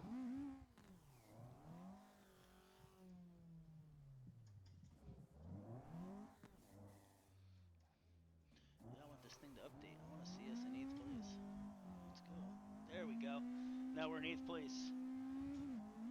So we need another just under $100 to move into 7th. So $100. Oh my goodness. Puts us in 7th spot. Jake from Kuroshi revealed his new motor choice. The KA. It's a KA in an S15. Everyone's going KA. It's the Matthew Craig effect. This is great. Yeah, it is the Matthew Craig effect. Yeah. I bet that guy taught me how to drift. Isn't that ready to blow his... I can't say what I want to say.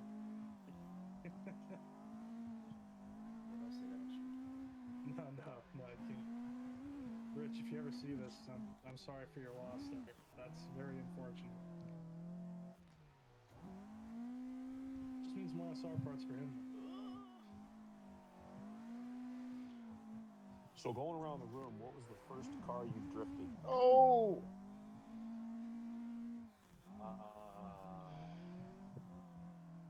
Actually, I'll start, I guess. It actually was my E36. The car you have now? My demo car. Oh, yeah. Man. I started in that car. I learned manual in that car at 11. I learned donuts, and then I hit my first event at 11 with that car, and then I just have, ever since then, it's just been, where it's at now. That's cool though that you still have that car and that you've learned, and developed on that car, Yeah, there's a lot more to go. I want to do a full chassis, setup, He's got no soft tires. Switch suspension, do a full deep dive on making that thing quick. Because it has the power. Full evolution. I want it to drive like the 46. Perfect chassis too. Yeah.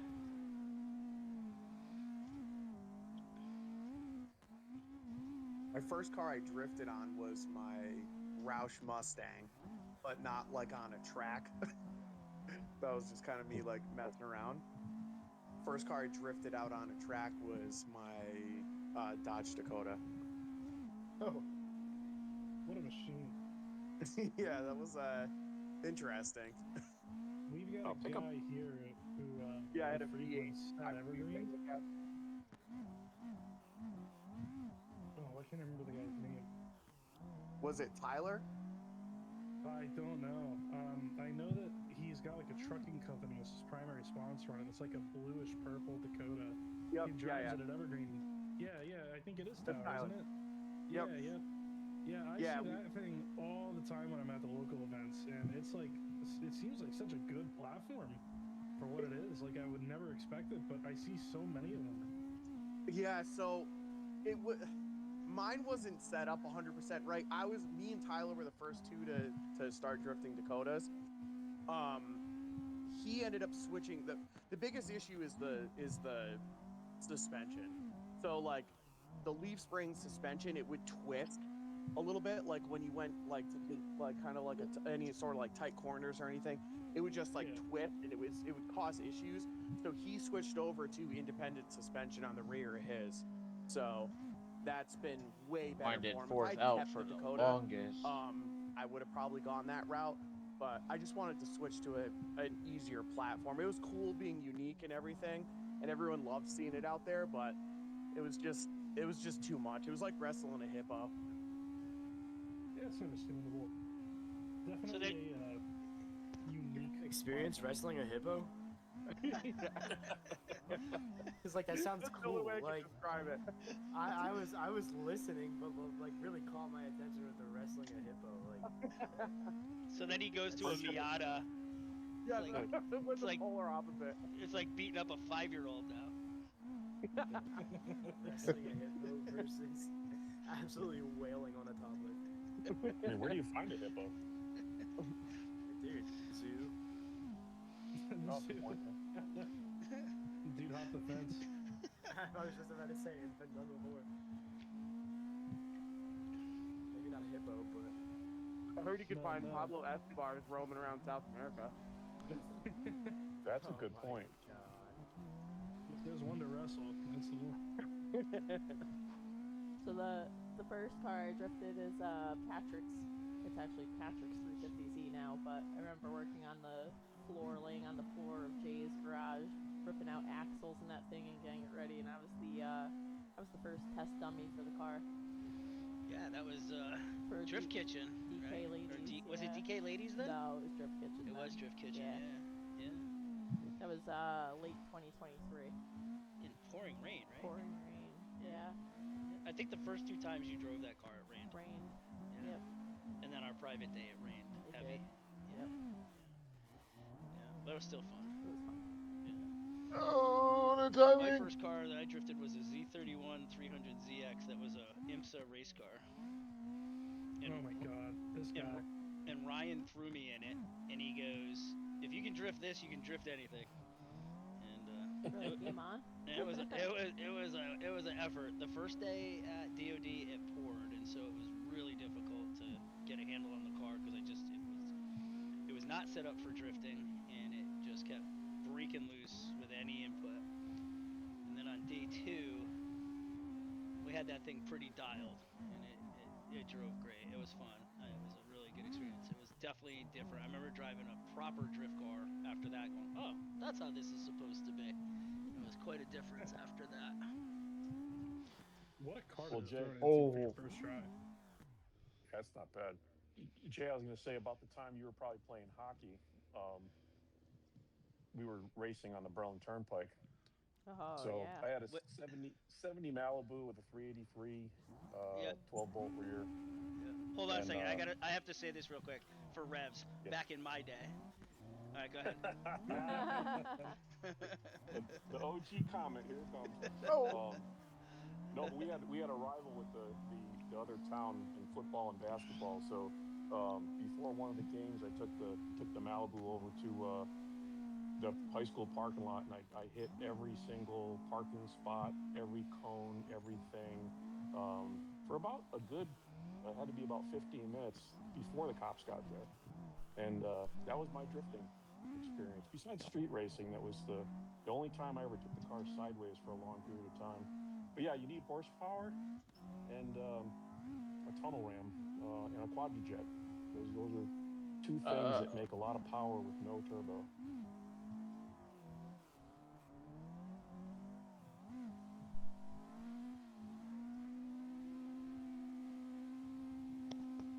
This whole drift conversation isn't one that I can be a part of.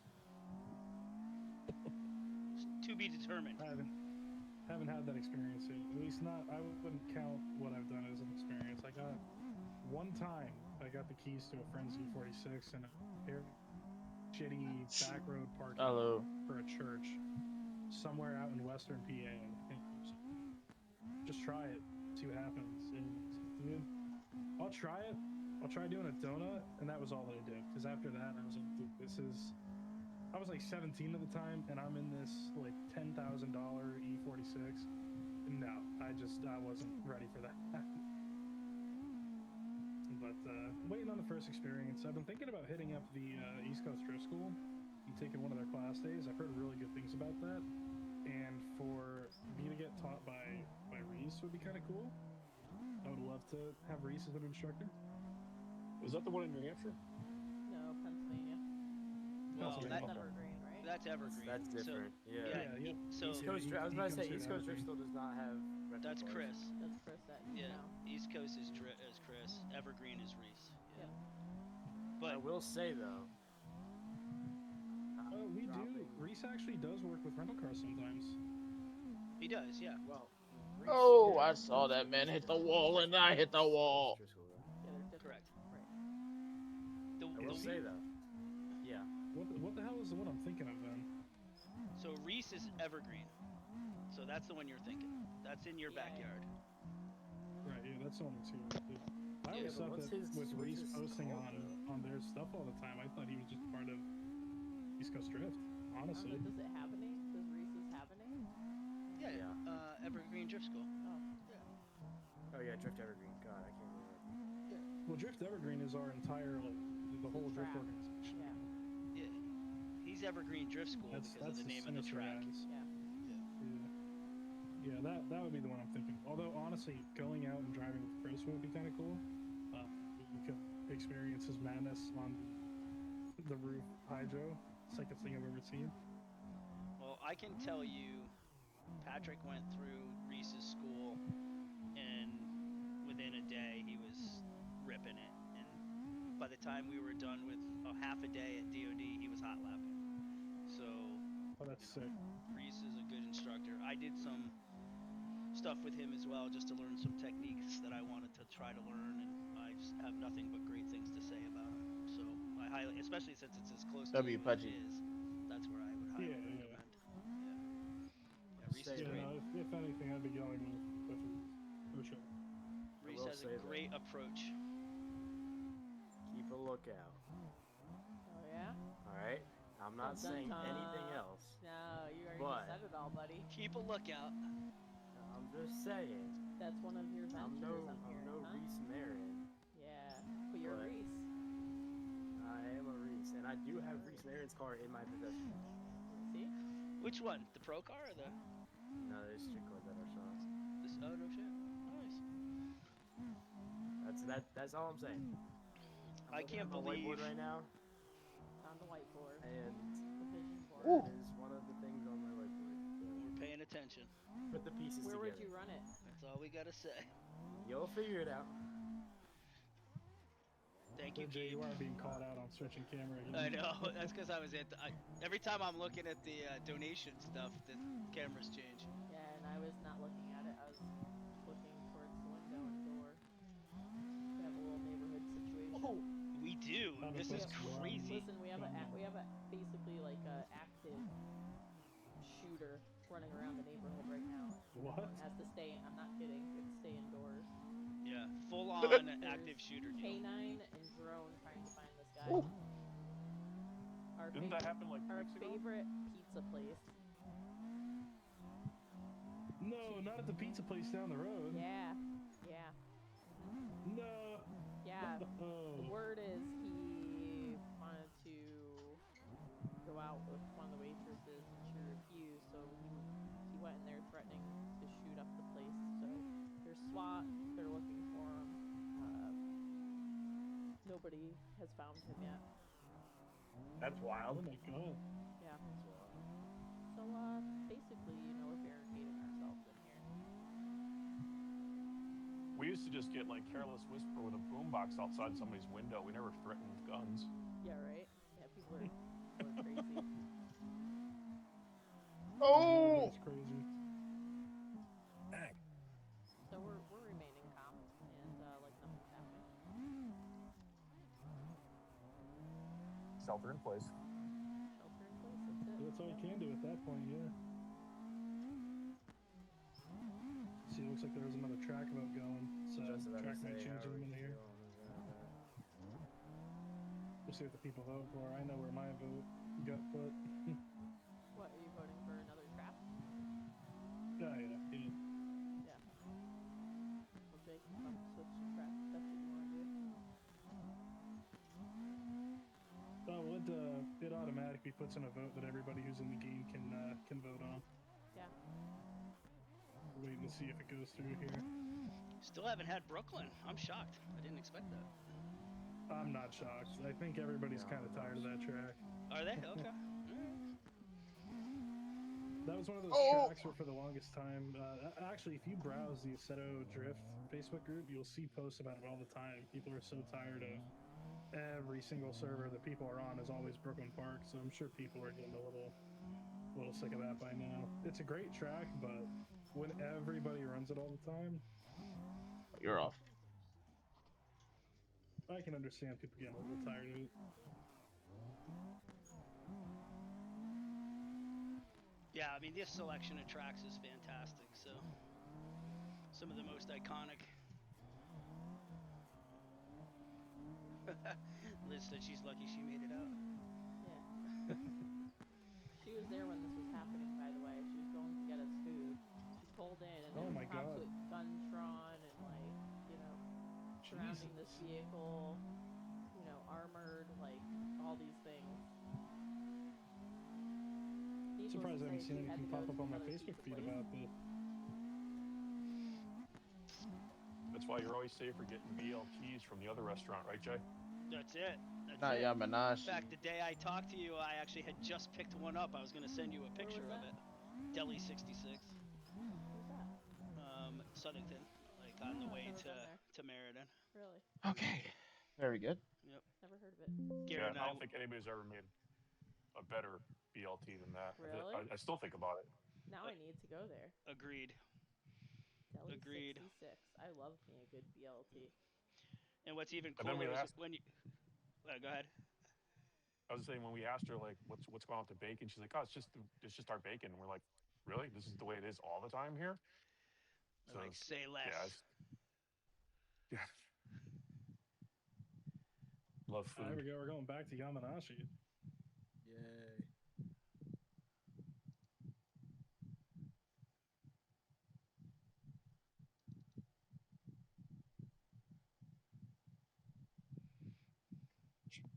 Oh, man.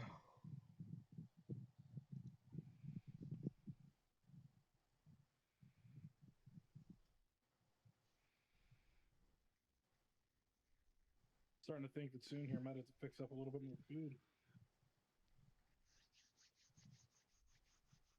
Does this keep track of which tracks we use the most, so we know which ones have been the most? It's been North Course. It's been North Course. Okay. Yeah, because North Course we've had 2 sessions where it's skipped vote. Mayhan is a close second, and is only 1 behind North Course. She would be tied right now, actually, with Manami.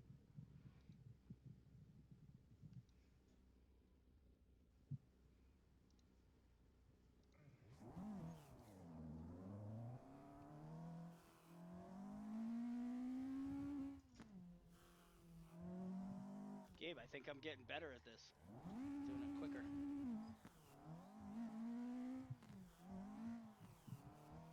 We're working on it.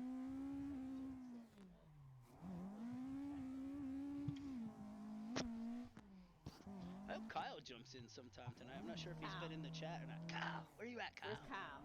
Where's Kyle? Where's Kyle? I texted him earlier. He was like, I'm at work right now, but I'll be there later. Yeah, he works late. I figured that was the case before. I wasn't sure if he was going up north though. Like they're running out of days, so I wasn't sure. But I need to lengthen my gears or shorten them. One it's going to be in the season for them soon. Oh yeah. His Although one there's of my too friends long, that lives seconds in way Vermont, too short. Sort of midway, said they're about to get another 2 feet of snow Monday into Tuesday. So I don't think it's done yet. Hey, Shelly was driving the Pro Car a little bit today. Yeah. That explains it. Yeah, we're looking forward to hearing about it. I'm really looking forward to hearing about the testing. 2 of my favorite people to hear from in our shenanigans. Yeah, they're fun. Did you see their video yesterday with the wheels? I did. Very, very good stuff.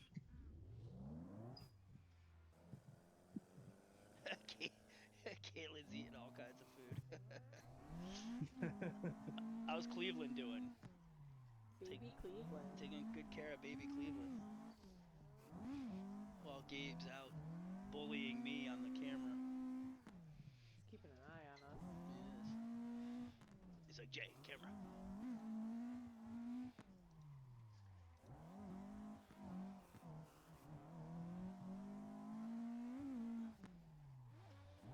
Is this Ellie?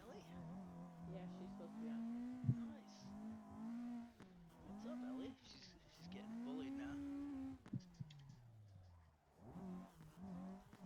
There we go.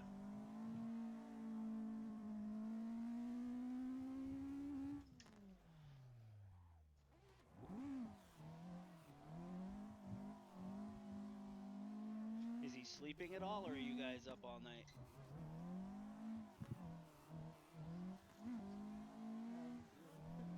Oh, my bad.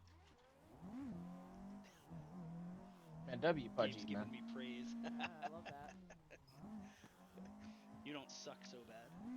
Ellie wanted to know what the next track is, and she's in this other chat. She want to know what? What the next track is. No, Well, never mind. It already changed. It'll That be was voted 20 on. minutes ago. Yeah, okay.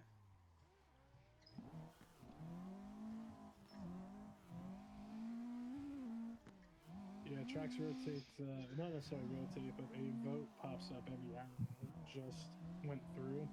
So we've got another probably 55 minutes until the next one.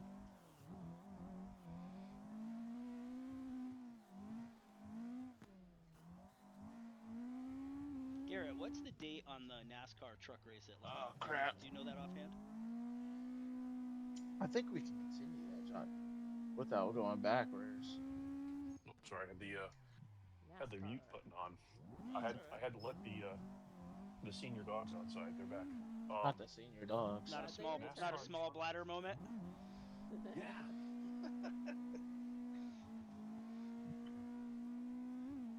What's funny is we got 2 senior dogs that get ketamine injections about every other week, and we got a joke now with the vet. It's like, yeah, come and get the street drugs. For my fix. Hook me up. They're trying to get in touch with their feelings. Yeah. Hey, speaking of drugs, what do I gotta do to get a nice discount on some Diesel 1540? Diesel 1540. Or, We'll have to, not 15. Sorry, 540. 540? My fault. Yeah, I'm tripping. That must be your 6 monster talking. He just put a 1 in front of it. Yeah, no, I'm sitting here. I'm talking to the girlfriend, and I'm also looking at what Kate is saying in the chat right now. Oh. And I'm reading like 17 things at once, and I was thinking about the oil, and I'm like, oh, well, you know what? I run Wicomolly. I've ran Wicomolly since before I ever knew anything about ignition speed. This is a really good time to ask about that. Heck yeah! What engine are you running? I have a 1.9 TDI. Okay, yeah, 540. That motor doesn't take anything but 540, and it doesn't take anything but Wicomolly. He has a cage. Yeah, we like the Molly Gen 540 because it's already got the extra molybdenum in it. And then the other choice would be the 540 Leichtsloff, and then add MOS2 for you're gonna have short periods of time, high RPMs, and MOS2 is a nice additive for that. It does a good job with the coating of the bearings and keeping everything cool. And what I didn't know about it was, Thanks, my Brett. training years ago, they basically, the particles actually move heat away from hot areas, so it actually helps cool the engine. It's all science, but yeah, that's what I'd recommend. And we'll have, Jay, do we have the Molly Gen up yet? We have it in draft, so we just need dropped. to activate it. That's unfortunate. You tell me. Yeah, once we get, I'll have to give that a shot. Yep. Yeah. We can add that to the inventory list. Yeah, and I'll get this you guys is deadly. as you get into the different things we're doing, Jay, we can talk about some other things too. Yeah, I wish, is Cody jumping on? I was hoping Cody would jump on because we wanted to talk to him about the Molly Gen, and he wanted to ask you about zinc additive in the oil. Yeah, so most of all the oils we have, all motor oils have a percentage of zinc in them. That's just it's a basic common core element that's in there. But we do have a couple oils that do far superior levels like the 1200 ppms to 1800 ppms, which is like our 2050 touring high tech, and then our 1040 MOS2 oil, which would kind of be, I mean, it wouldn't be terrible for an older drift car that's tired, but you want to keep your viscosities lower just so that you have the oil movement and the right oil pressures. But zinc in general is less effective in high quantities. A lot of people they think they need a lot of it from the old days of flat tappet lifters on, Ford engines. Oh, I'm so sorry. And probably anything Porsche related, air cooled. I thought they over rotated a lot, and I was trying not to hit them the first time. Not that much of an important part of the chemistry. Yeah, his car is, so what's mine, an 08, so his is an 05, right? He has the 05 rev up engine, so it's the DE rev up. So, drift car, full drift car. And we were talking a little bit about that, and I think, you and I've talked about this in the past, like with my old tractor motor in the race car, that is important for that motor, exactly with the tappets and all of that kind of stuff, but not as much in the drift cars or in the Z's. So we got a big old train going on here. Bucket chin motors, and anything flat tappet is typically the higher zinc, and there's a lot of stuff that goes back from leaded fuel and zinc, and then leaded fuel was removed and other chemicals were created to replace the needs that are in the chemistry there. But the biggest thing, if you're going to run O2 sensors or AFR sensors, you don't want a high zinc content because you're going to eat up those sensors. Obviously, drift cars probably not running cats, but if there is a more pro stock class where you are running emissions cars, then you definitely don't want to have a higher zinc content. Yeah, that's good. So this is recorded, so we can share that information with Cody if he's not. So he's at the bar. I said, drinking the night before drifting? I'm like, I think there's another wild man on the loose. He put the Molly gin in his car today, and he's running a drift event tomorrow, so. Yep. Okay. Yeah, the other thing about zinc that comes through is... what's that? He did the Moss too as well. Yeah, that's perfect. Yeah. I run that in everything. I run it in my tractors. I run it in my mowers. Everything gets MOS2. Just because I've seen the results, we took apart a 700 horsepower Volkswagen ABA motor that my friends Ortiz Racing out of East Hartford. We did a teardown after their season, and every part of that engine where there were scratches and scoring, especially the bases of the pistons, they're running 40 pounds of boost. It's a Ford F350 turbo. Crap. Turbo. 40 pounds of boost, 700 horsepower, and they blow head gaskets pretty much every second or third run, and then rebuild the motor before the next one. That's how this thing's getting beat. The piston skirts, all the striations in the cylinders all had MOS2 embedded in them, and the motor didn't come apart. And I was like, I'm sold. Yeah. That's all I had to see. But just going back to zinc real quick, the other thing about zinc is if it's left in the engine, a lot of people think they want to run racing oil. So there's some brands out there that sell ester-based oils, and zinc ester oils, if they stay in the engine, they're actually going to dry out the seals and gaskets, because it's also, I don't know if it's an acidic thing or just that it depletes the lubrication in rubber gaskets. So not something you want to leave over winter if you do run an oil like that. Oh gosh, the I confusion. Don't think that's anything anyone would normally think about. No. Gabe just said he learned more about oil in 10 minutes than he has in 22 years. Yeah. I fully agree with that. I fully agree with that statement. Honest to God. I never thought, listen, I grew up in the parts world, so I was in auto parts stores my whole life, either running them, selling from them, whatever. And I sold every brand of oil. And we got Liqui-Moly probably in 2007. And the one thing I learned from, obviously, their training, but their people, was that the European cars have their own chemistry. And you can't just go dump in regular old 530 in those cars because of the additive packages. Oh, shoot. And at the time it was you just sold what people wanted. You didn't really think about it. I Oh, ran 1040. I don't remember the brands I ran on my Chevelle when I was racing it. I probably had Mobile One, freaking Quaker State. I don't know, but it was whatever I whatever I could afford. Um, but then as time goes by, you learn that Volkswagen particularly had a 502 oil spec, which is kind of cool. This is where my first oil spec mattered. We started selling liquid moly, and the rep came in and said, "Hey, are you familiar about this 502 spec?" And I'm like, "Well, what is it?" He's like, "It's the Volkswagen it's spec." And become there's more this and more fun. TSV from Volkswagen. Being And able the to just drive TSV random stated people feels that like if you a Forza run lobby from back in the day. more than a top off of 1 liter or not 502 spec oil, you will have catastrophic engine failure and personal injury. And I'm looking at him going like, dude, what are you talking about? This is like, what? But I guess if you're cruising along at 80 miles an hour and your engine locks up, you probably don't have a lot of control of the vehicle. And that was the beginning for me. Just we teach the specs. Use the oil that's supposed to be in your engine. Racing right now, Turner Motorsports will be tomorrow. They'll be competing in the race in Florida there, and they're running off the shelf liquid moly 530 long life FE for 12 hours. Yep. Yeah. And they've melted intake manifolds on those. I don't know which B series or actually those are the S series or M series is racing engines, but from BMW Motorsport, we get to spec the oil out to them for the season, and they had one of the engines.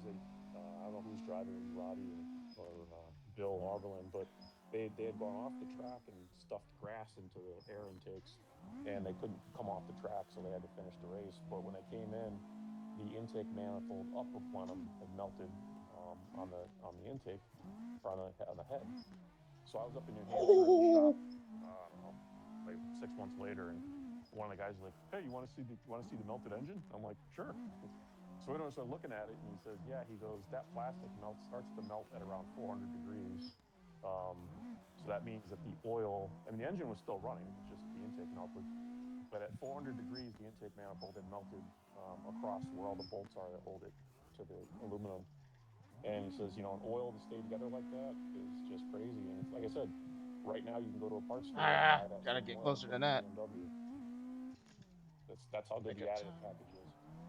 But it's also using the spec oil. already. It's still a 530 oil running for, would you say 24 hours? Tomorrow's 12. Yeah, 12. And it's a testament of if you do the chemistry right, the oil doesn't have to be race spec. Boy, You Pudgy don't and have to I is add any moving. special additives to it, like a zinc or something like that. Yeah, they're only going 12 hours. We're doing 36. So. Amateurs. Seems Amateurs. everybody's running the short version of Yamanashi now. Oh, I'm so Brendan's sorry. looking to hopefully upgrade my brake fluid in the 5W30 and my 3.5 Ultima 6-speed revs to 7K. Definitely would like to upgrade Yeah, to this guy liquid just wants to moly talk about his Ultima like it's a or race car. both. Ignore him. That was insane. He's doing track days with it, though, right, Brendan? He's doing everything he can. It's like the What did that do-all one car. look like? Revs NA. Whoa. What are you drifting on the track? He said, I hope y'all's watching my runs. We're watching, but I don't know which one you are. I think we were in his car. Yeah. Yeah, I changed over. That was proper. Let's see who's who. Started hitting the entry and just going left. Yeah, no, this is sick. This is good practice right here. Good practice for next weekend.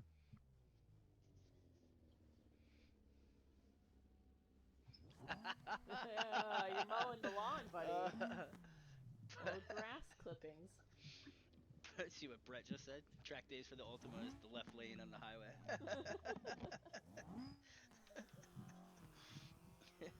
Still need good oil for that, though. You do. Definitely. You're gonna go 65 in the fast lane. That's it. Hard park it. Oh, that's dead. Cannot believe we have a guy running loose around here And here we are while in the we're room doing this. with all these windows and door full of glass, and it's fully lit up. Look at us. Look at us. Is there a bunch of cops outside too? There were. Sure, they're combing the area. All right, stats are updated. We are now in 8th place. Let's go, guys. What do you want us to go outside and walk around and see what's going on? I don't even want to let the dogs out. No, you can't, because what if they run into the canine doggies, you know? Yeah, right. Well, Sully knows where to use this bathroom in the warehouse. Oh, Reese. Is Reese just doing more he's doing like whatever he wants? He's cowboy mode right now. He's got somebody in chase. Wild West. Dude, I'm all over like you're using every inch overtired just driving to do driving. You know what I mean? Yeah. Just having fun. You get somebody locked on your door too. That's what drifting's about. If you're not having fun, you're not doing it right.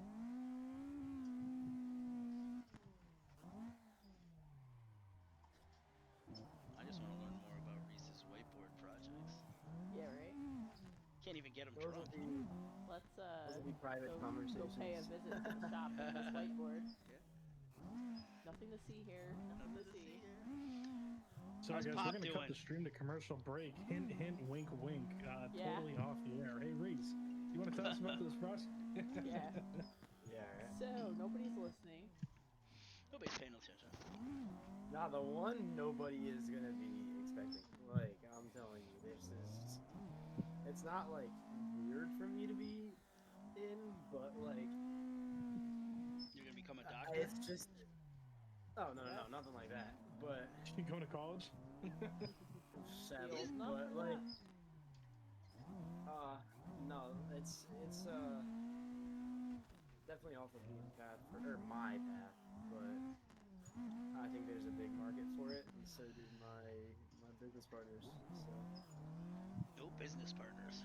I was always the guys that we know in the car show industry. They're always like me and my partners. We got a lot of partners. I mean, you know who both of them are. So.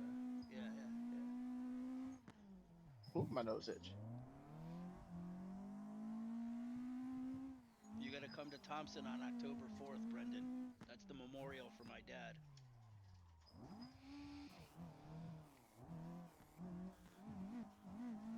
Oh crap, my bad. I'm gonna drive his race car in that event. I'm gonna drive the Acura. You can drive the Altima. Who? Brendan. Oh, I was like, not you. You drive the Acura. Acura's getting a new windshield tomorrow morning. Looks sick. someone coming here? Yeah, they're coming to put it in. Nils broke it when he put the cage in, so. Oh, he did. They had it in their warehouse for a while, so they asked if they could come. So yeah, we'll be here. You should get the Fig Newton banner for the windshield. Yeah.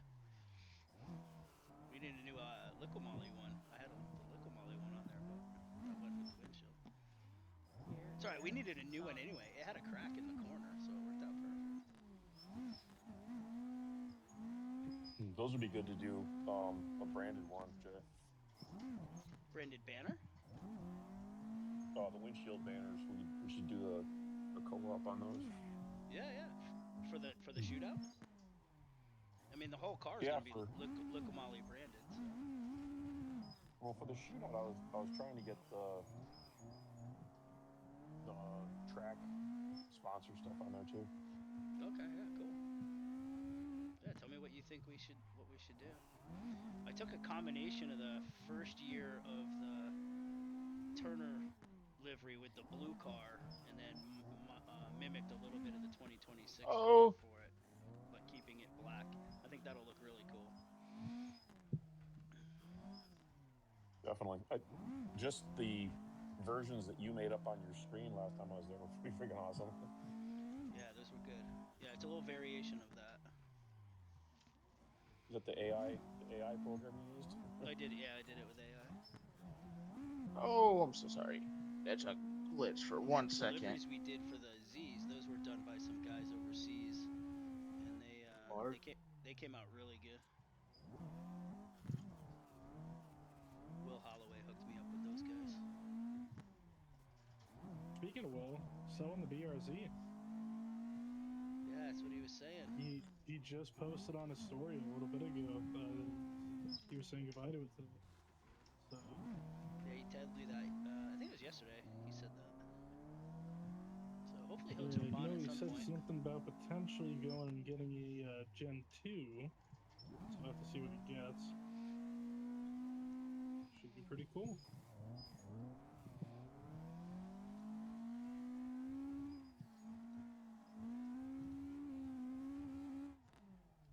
Oh no, Jason hit You a come deer. up on hour 10 here. He showed me yesterday.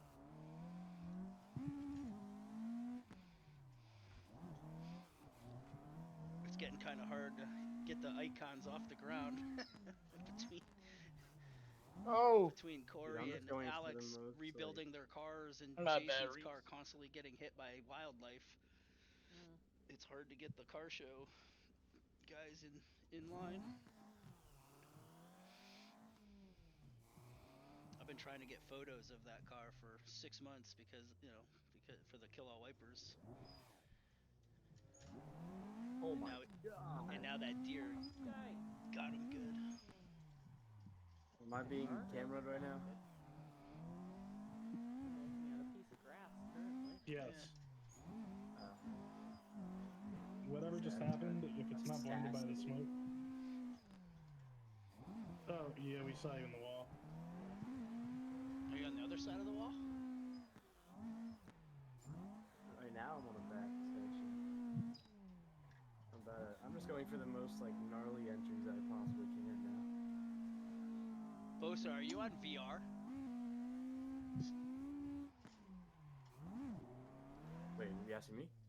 No, Bosa. I was just looking in the car, and the head was going left and right. Oh, you can, if you have a mouse, you can look left and right when you're chilling in the car.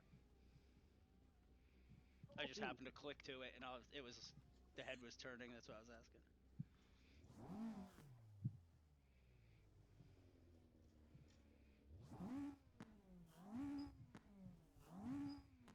Yeah, I talked to him yesterday, Gabe. He sent me all the pictures of he actually sent me the video of the actual hit. It's pretty intense.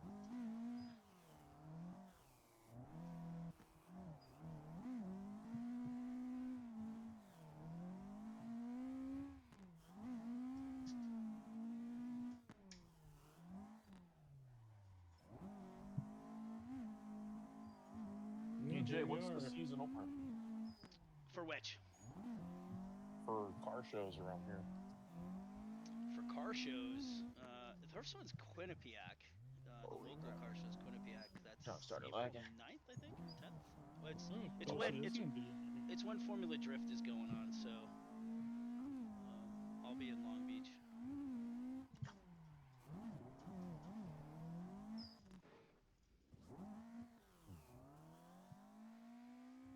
But we may try to do that.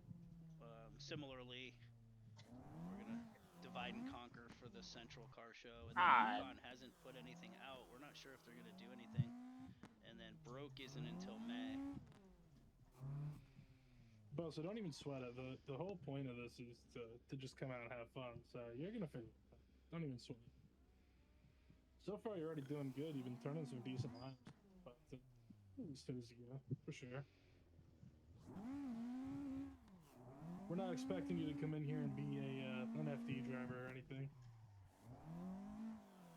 We're just here having a good time, so we appreciate you being here, supporting the effort. Yeah, you're probably lucky I don't have a drift car in this. It'd be bumper cars out there. We like bumper cars. Yeah, speaking of people jumping in, I remember Haas saying that he was going to be in 5 minutes and he never showed up. What the hell, Corey? Come on, dude. This guy. He's got to take care of Mav, man. Mav's just a little grom right now.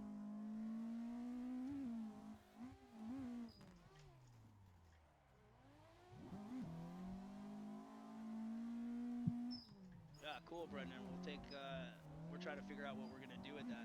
So definitely keep that in mind for sure. Whew. That could have been bad real fast. W hazards.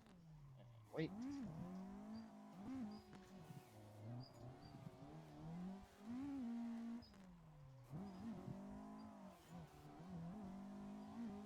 Bosa, just make sure that you're running race fuel. And then run like a, honestly on this track, you could probably get away with running like a 4:10 gear ratio in your car. And then if you leave majority of the rest of it as it is, you should be fine to at least start kind of figuring out what you're doing. But definitely make sure you're on race fuel, because if you're not, that's gonna really hinder what you got going.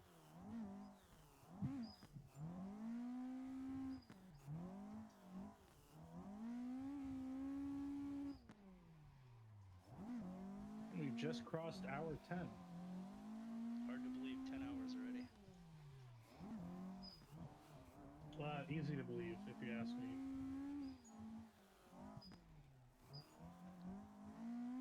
Seems to me like we were just doing the sound check and all that stuff like not that long ago. Yeah, no, I'm happy that we're now 10 hours in, because come midnight here, we got 2 hours and it'll be 24 hours till we're done. But yeah, we've been going hard, man. I mean, we're kind of killing it right now. We'll go 10 hours down. 1/3 of the distance in 2 more hours. Crazy. That we will.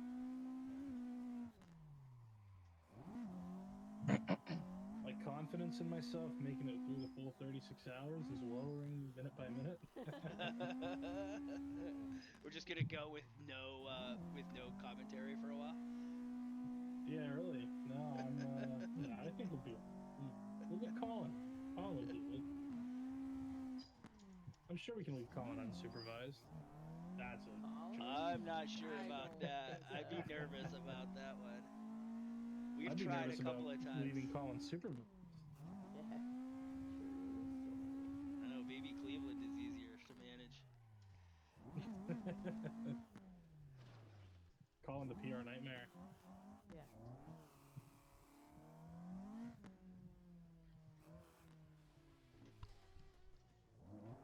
You could throw a 360 and I'd raise you one more. Is that, yeah? It sounded like a tank. No shit. That's why I took my headset off. I was like, what is rumbling down the road? You got tanks?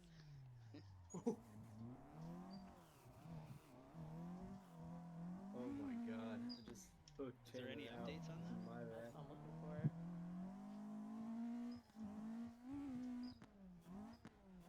Gabe said he's gonna come in and relieve the crew with the baby and Caitlin. Let's go. And sure enough, by the time he gets here, we'll still be kicking. Making progress. We're getting there. We're getting there pretty good. Good question. Maybe on purpose.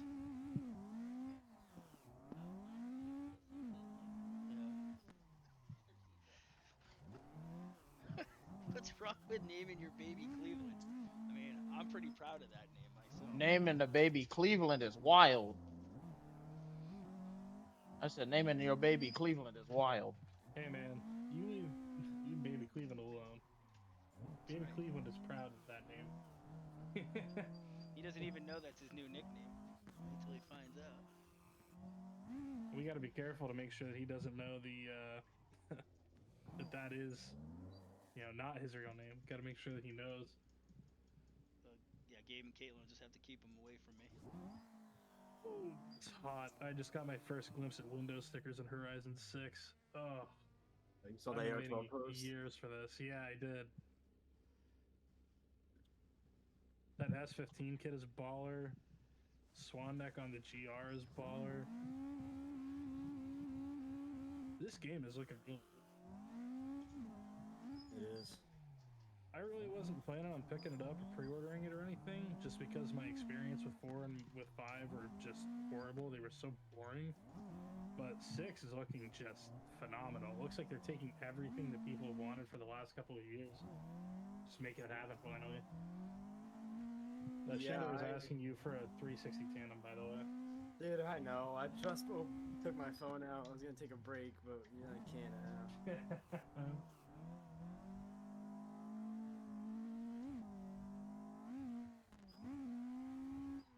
Well, now you gotta switch the camera to see if we can do it, though, Jay. What was that? I said, now you gotta switch the camera to me or Chandler to see if we can really do this. Alright, let's see. Hold on. It's gonna be bad, I'm telling you. I need to get the 360 method down real quick. Yes. Oh, yeah, I tapped the wall already. Yes. That was fast. That was a fast ending.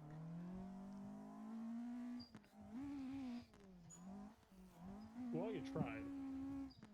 I'm not, brother. I have a long time. It's not just gonna be a try. We're going until we succeed. That's it. No quit. You know who I am.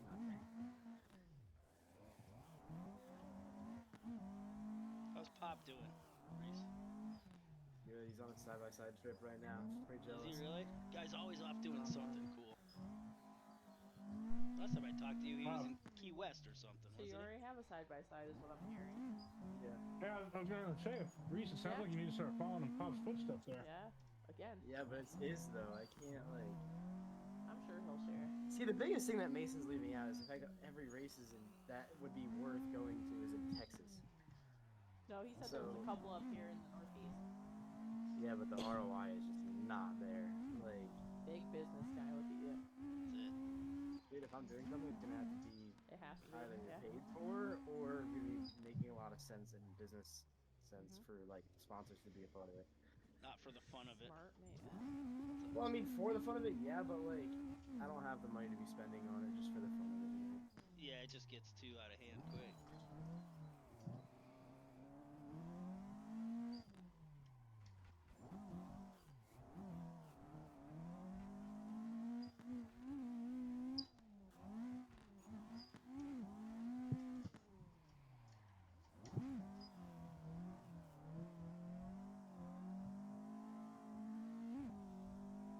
Are you guys trying to do double 360? I guess. I think I'm trying to do, or we're both trying a 360 on the entry, and then stack up after. I don't know how well it's gonna work just because it's a thin course. Yeah. We'll figure it out.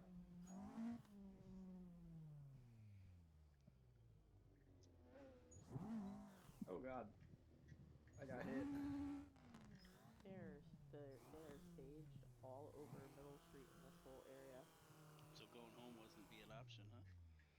They're down this whole stretch. That's what I mean, yeah. It's a good thing we're locked in for 36. Locked in. For real this time, like it's not even like literally we have a locked in. shelter in place going on here in the middle of our live stream, like they do. It's like, oh, we heard you don't want to leave your shop. You know, it's funny. Ever since I was up there at the shop, I keep getting posts about Connecticut news on my Facebook page, and this is the one time I'm not seeing anything. Doesn't seem like there's a lot so far, right? I mean, you had the search. Yeah, I haven't seen a single thing come up. All I know is we didn't get our food on time. And some lady asked if she could still get her food. Do you think I can go in? Right, yeah. Yeah, you should do that. Is my food ready? Yeah, you can go in there and click it if you want. No, there's a dude with a gun. Yeah, sure, lady, you can go and figure it out. Do you think Oh! Yeah, you know what? They were hoping just you would show up for it. Not accepting no. Yeah. It taken a whole new level.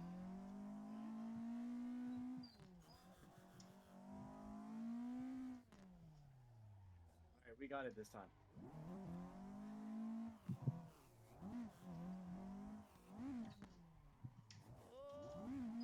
Did we get the Where'd he stack? end up? I don't know. Oh. I was gonna say, I know I did it. Lost him in the smoke.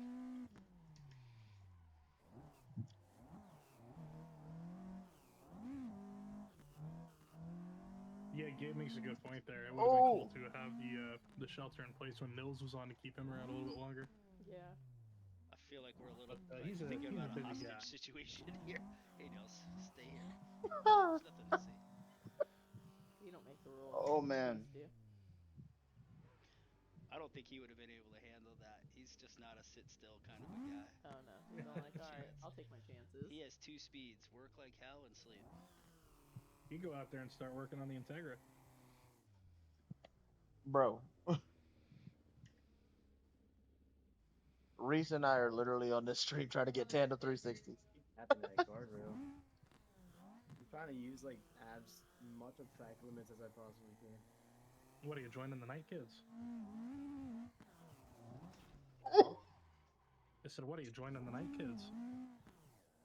Or are you too young for initial D references? I don't know what you're talking about. Yeah. Okay. Damn. When that's old. So rare for me to be able to call somebody a kid like that. Wow, yeah, no I'm doubt. older than dirt now. You just Jesus. I just unked myself. Oh shit. Oh. All the send it sauce. Hold on. Let's just start from the other side of the pits. Why are we doing that? Said Reese and I are literally on the stream right now trying to get a tandem 360. I swear. Huh? I don't know. I don't think so. Huh? James was in here for a little while. Oh shoot! Look at you. I'm in the grass. Ugh. Close though. It's fine. That was the closest one you've done. All right, come on, Reese. No, I got it like 3 times. I guess Reese's y'all lawn weren't mowing looking. services. Big landscaper. Put that on your whiteboard.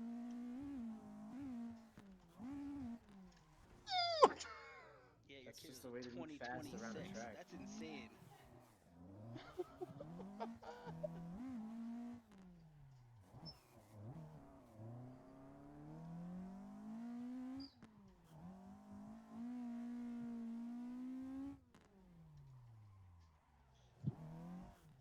Hey Jay, I'm gonna bounce in a minute. I was just gonna let you know that you probably should not do any 2-step tuning tonight. We will In not. the parking lot. No, we will not. That's the perfect night to do it. Look at how beautiful the weather is outside. Surely the weather is the only thing.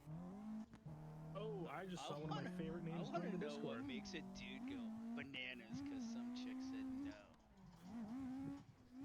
Oh, I got stories for that one if you really want to get into that kind of topic. Yeah, there's this thing in Formula Drift. No, we're not going to talk about that. We're not. Never. Reese, I'm sure you know exactly what I'm talking about. Driver. Yeah. Okay, just making sure. Oh, there you go. Nailed it. Chandler. Nailed it. that was it. Speaking of which, one of my favorite drivers in the real world just joined the Discord server. Which is? Who did? Jacob Duncan. So Garrett, you taking off, buddy? Yep, I got a thing to start doing. Wait, who joined? I don't want to know. Jacob Duncan. Favorite drivers. I don't know. Yeah, dude, I love that kid. Well, if you have some free time tomorrow, Garrett, tap in and say hi, even if it's for a few minutes. No, I love Jacob, and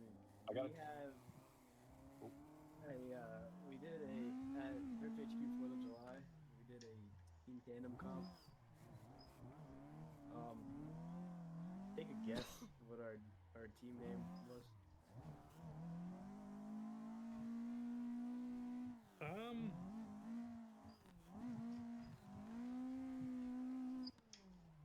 I wouldn't really know what to base the dynamic off of with that. Same age. Just kind of think of that. Oh! Team barely legal. Of course. It was great. Did we win? Nope. Should we have? Kinda. But good old Chelsea DeNofa and Grant Anderson won. Typical. Name recognition. Your day will Well, come. I'll check it. Jay, I'll check in on you. Make sure you guys are still not sheltering in place. We're still breathing. I don't know how many energy drinks Strep has had now. I think he's slowed down, but no, I'm sticking at 5 right now. I messaged Jacob after he got out of the channel, and he literally told me, because I messaged him, I was like, "Thanks for being on, dude. It was awesome to have you." He goes, "Not a problem. It was a ton of fun. Enjoy, and please don't kill yourself." So I kind of took that as a sign. I was like, "Damn, he's kind of right." It'd be kind of selfish if you left me to do this by myself. Yeah, really. Yeah, no, that would kind of suck.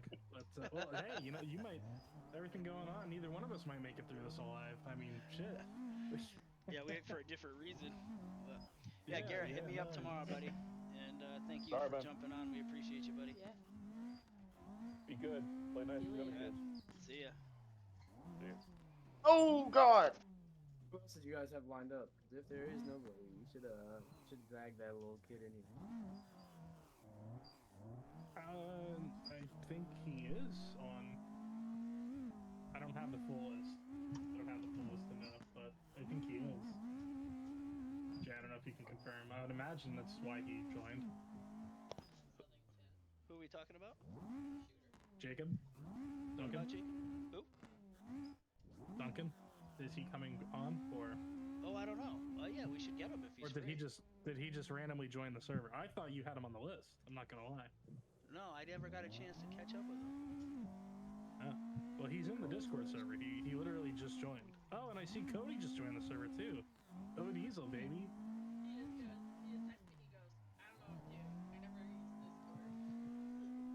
Jacob Duncan's in the Discord? Let's get him in here, man. Yeah. Jacob Duncan just joined. Wait, we're due for another guest though soon, aren't we? In like 15 minutes? Yeah, actually we are. So let's see if we can get him after that. Jacob Duncan. No, we got to try to get Shelly and Rudy. I mean, we get Cody in because he's part of our team. Yo.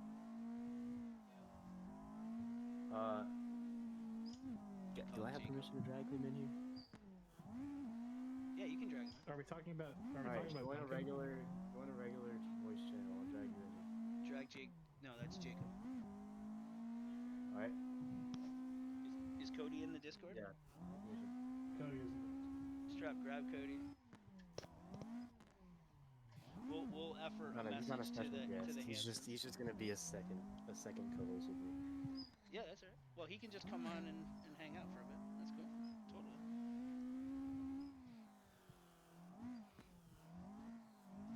Oh, I don't have permission. There you go. Yeah, no, but I do. 60 messages. Hey, man.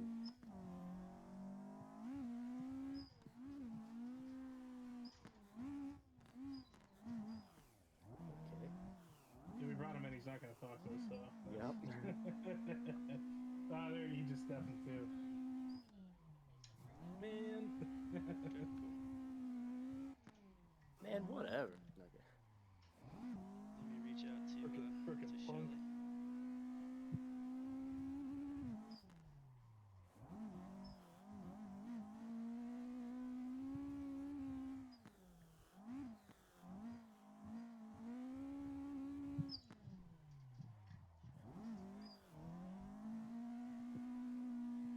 Oh man, we're missing out on a perfect Northern Lights night.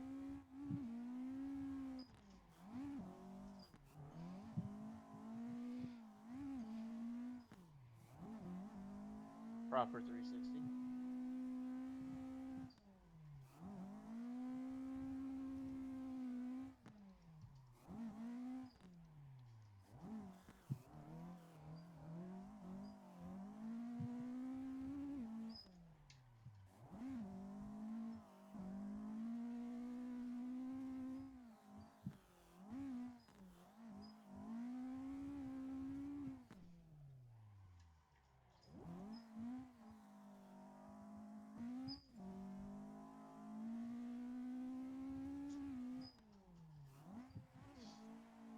Hello? Hello? Hey. I'm trying to get these headphones figured out. What's up, dude? Not too much. much. How's it going?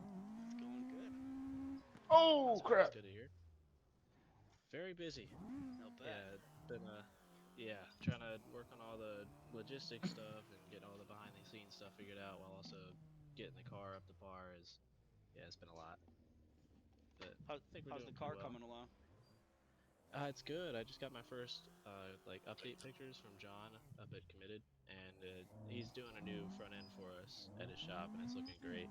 Nice, cool.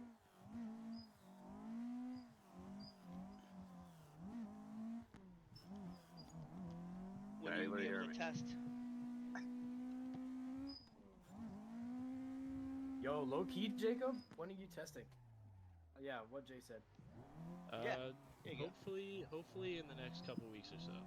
Our plan is to get it back from John, and basically as soon as we get it back from him, we're going to be sending it off to get painted, and then as soon as possible after that, we're going to be putting it on the track. All right. Screw it. I'll just say I'm going to rent out Stadium, and oh yeah. Yeah, I'm testing out 315s on my car, so you should be a part of that. Damn. Yo, 315s. I thought it was private. Yeah, bro. Race. Big boy tires. CMD don't have a tire limit. Oh, true. You can just do whatever you want. For the record, 315s work on that car. Don't ask me how I know. No, that's good to know. And that was before the R&D put into it. So yeah, you should have a really fun time. Just to give you a heads up. Yeah, no, I'm excited for it. Can vouch that even on the dog shit setup that car was on when I had my hands in it, it was a little bit of a ripper on the 15s.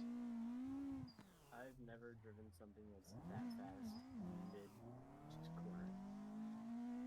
Like, it's insane. Jacob, how much power your car make? Right now it's making right at 700. So it will be. Yeah, we definitely could test. Yeah. Barely legal test day.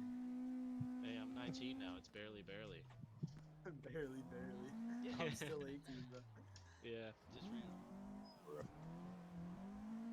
No, I'll let you know about that because we just put the crank back in my car, so it'll be soon. Sweet. Yeah, that sounds sick. That boy Reese said he running a 315 for CMD. Crazy work. Reese said he running a 315 for CMD. Crazy work. Get a pro car testing going. Well, they're about to be testing. They're gonna be testing sometime soon. No SRs, no none of that. He was like, CMD don't got a tire restriction. I said, crazy, you not wrong. That would be sick, like pro car test day. Yeah, that'd be awesome. Stadium. Yeah, the on stadium part really makes that. I've never driven. I have, but I've never tested stadium. I've always just had my test days on road course. Hold on, boys, for a second. No, but your car's been. What did you say? I said no, but your car's been. It's been parked. Oh. Yeah.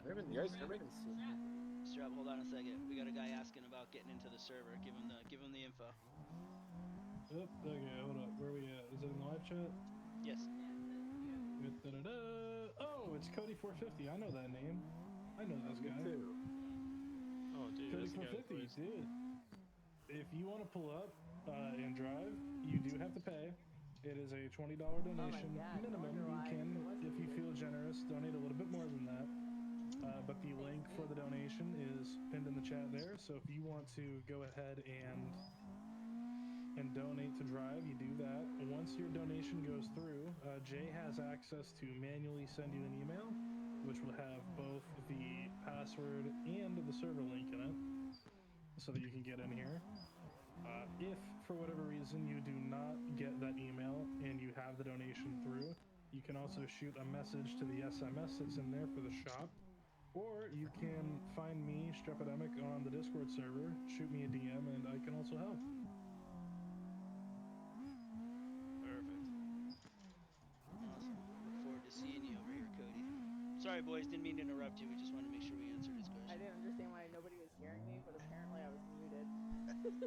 I was like, why Oh yeah, no. This entire time you've been like, every time that I've been like responding to you, I've been hearing you through, I think, Jake's mic, because it's not coming through like you're So on. I was eating, so I muted it and I never unmuted it.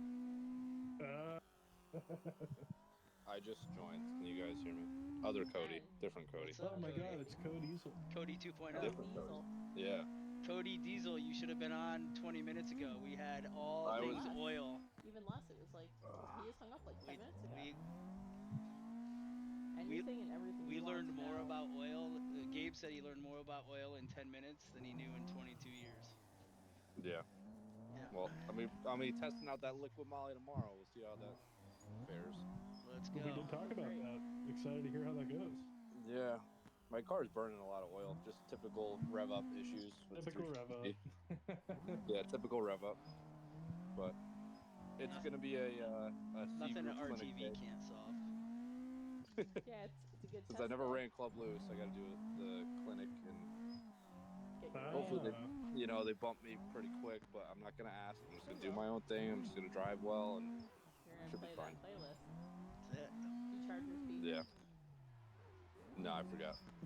I should go grab it, but it's already on the trailer. And it's raining. Like it's an enclosed trailer, Cody. It's an open trailer. Go in the car, open the door, get the speaker, and charge it. Oh, not to totally backtrack here for a second, but Reese, we were talking about the Forza stuff earlier. Did you notice that the S13 Sylvia has an updated model now? Yep, I did. Dude, the S15 model is like insanely good though now. So many good like remodels I'm seeing now that I'm actually sitting here looking at this.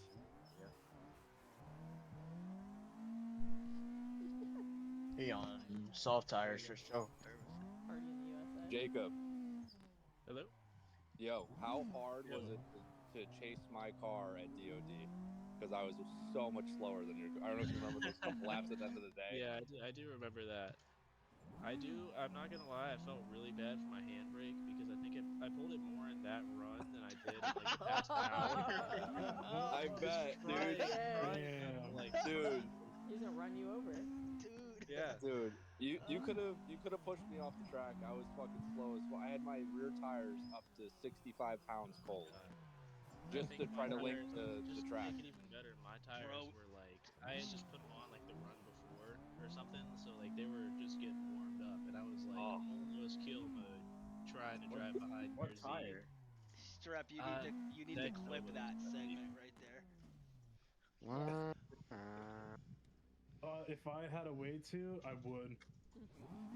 We'll figure it out after the fact. We're gonna have to go through the sick photos out of it at least. I remember someone got some really cool photos of you like on my door. And it was like sunset. It was like yeah, it was like perfect vibes. Sunset, end of the day, like so sick. Yeah, that was a good time. I wish I could have been a little quicker, but you know, stock Z.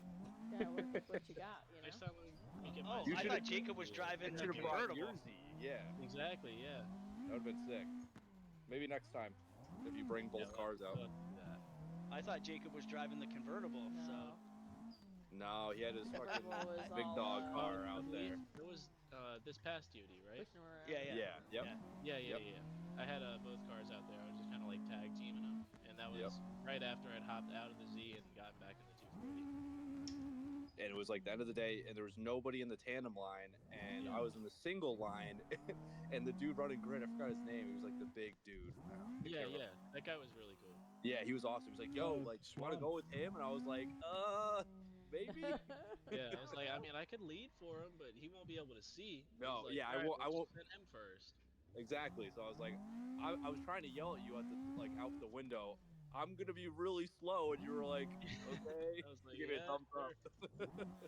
I'm pretty sure I was able to I heard you. I was like, all right, well, let's just see what I can do. Yeah, and I was like towards the end of my tires, so I knew there wasn't a bunch of grip in them anyway, especially being at 65 pounds in the rear. But it was still trying to keep the momentum up as best as I could. It was a lot of fun. Yeah. I saw your video of you ripping your Z. I think it was on, what was the course? It was my first time there this year. Was it Jefferson?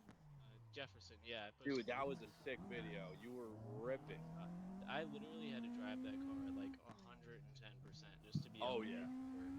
That was probably the most fun I've ever had behind the wheel of that car. that was a sick video to watch. Like someone do it in a. Is your car like pretty stock powered? The Z? Oh, full stock, yeah. Oh, that's sick. Yeah, that's even cooler. Yeah, the only like performance mods that it has is just a straight pipe and a quote unquote cold air intake. But Yeah, that's like, what I have. The no plenum cold air space and. or anything like that. Just very, Yep. cookie cutter 350Z. Yep, that's my That car. felt like I'm early thinking about transition. It was. I was like, what the freak? maybe an ethanol tune and a standalone just to squeeze a little bit out for like the little comps around here, but I haven't made a decision because I Messy don't know. train. It's a Z. I don't want to make it too overcomplicated, you know? Yeah, that's like the beauty of it is how simple they are. Exactly.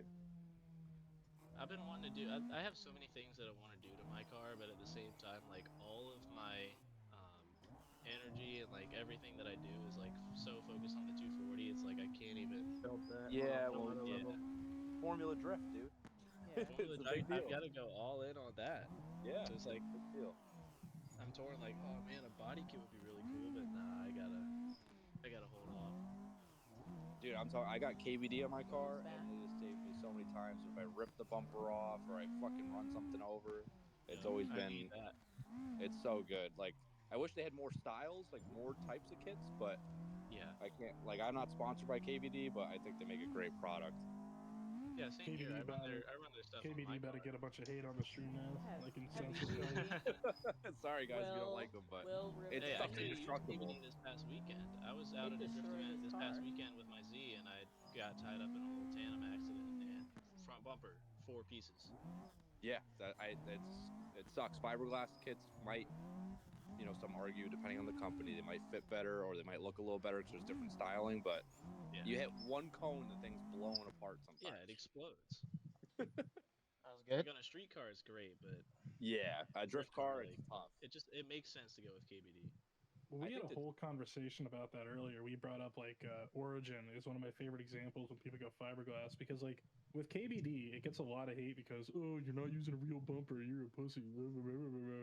But like when you buy fiberglass, like you're saying, it explodes. I think the only time that I could like say I understand going fiberglass is when you do the Origin kit because Origin's kits they know that they're going to get blown apart. They make them so cheap and easy to refit to a car, and they're not like perfect fitment or anything. They know from the factory that drift cars are going to have panel gaps. It's like the only time that I think I agree with the whole argument of fiberglass because they're easy to fix, they're easy to replace, they're cheap. Oh, But the the KBD doesn't explode, which is a huge bonus for a budget. Yeah, yeah, I'm very low budget.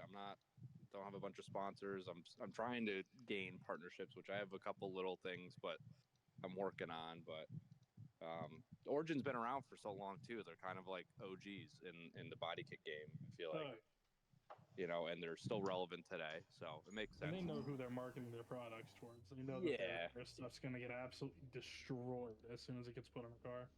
I do feel bad though because if you have a really nice car that's not all crashed up, it's not like a salvage title car, it's a street car. Their kits do not fit very well. It takes a lot of work. No, they don't.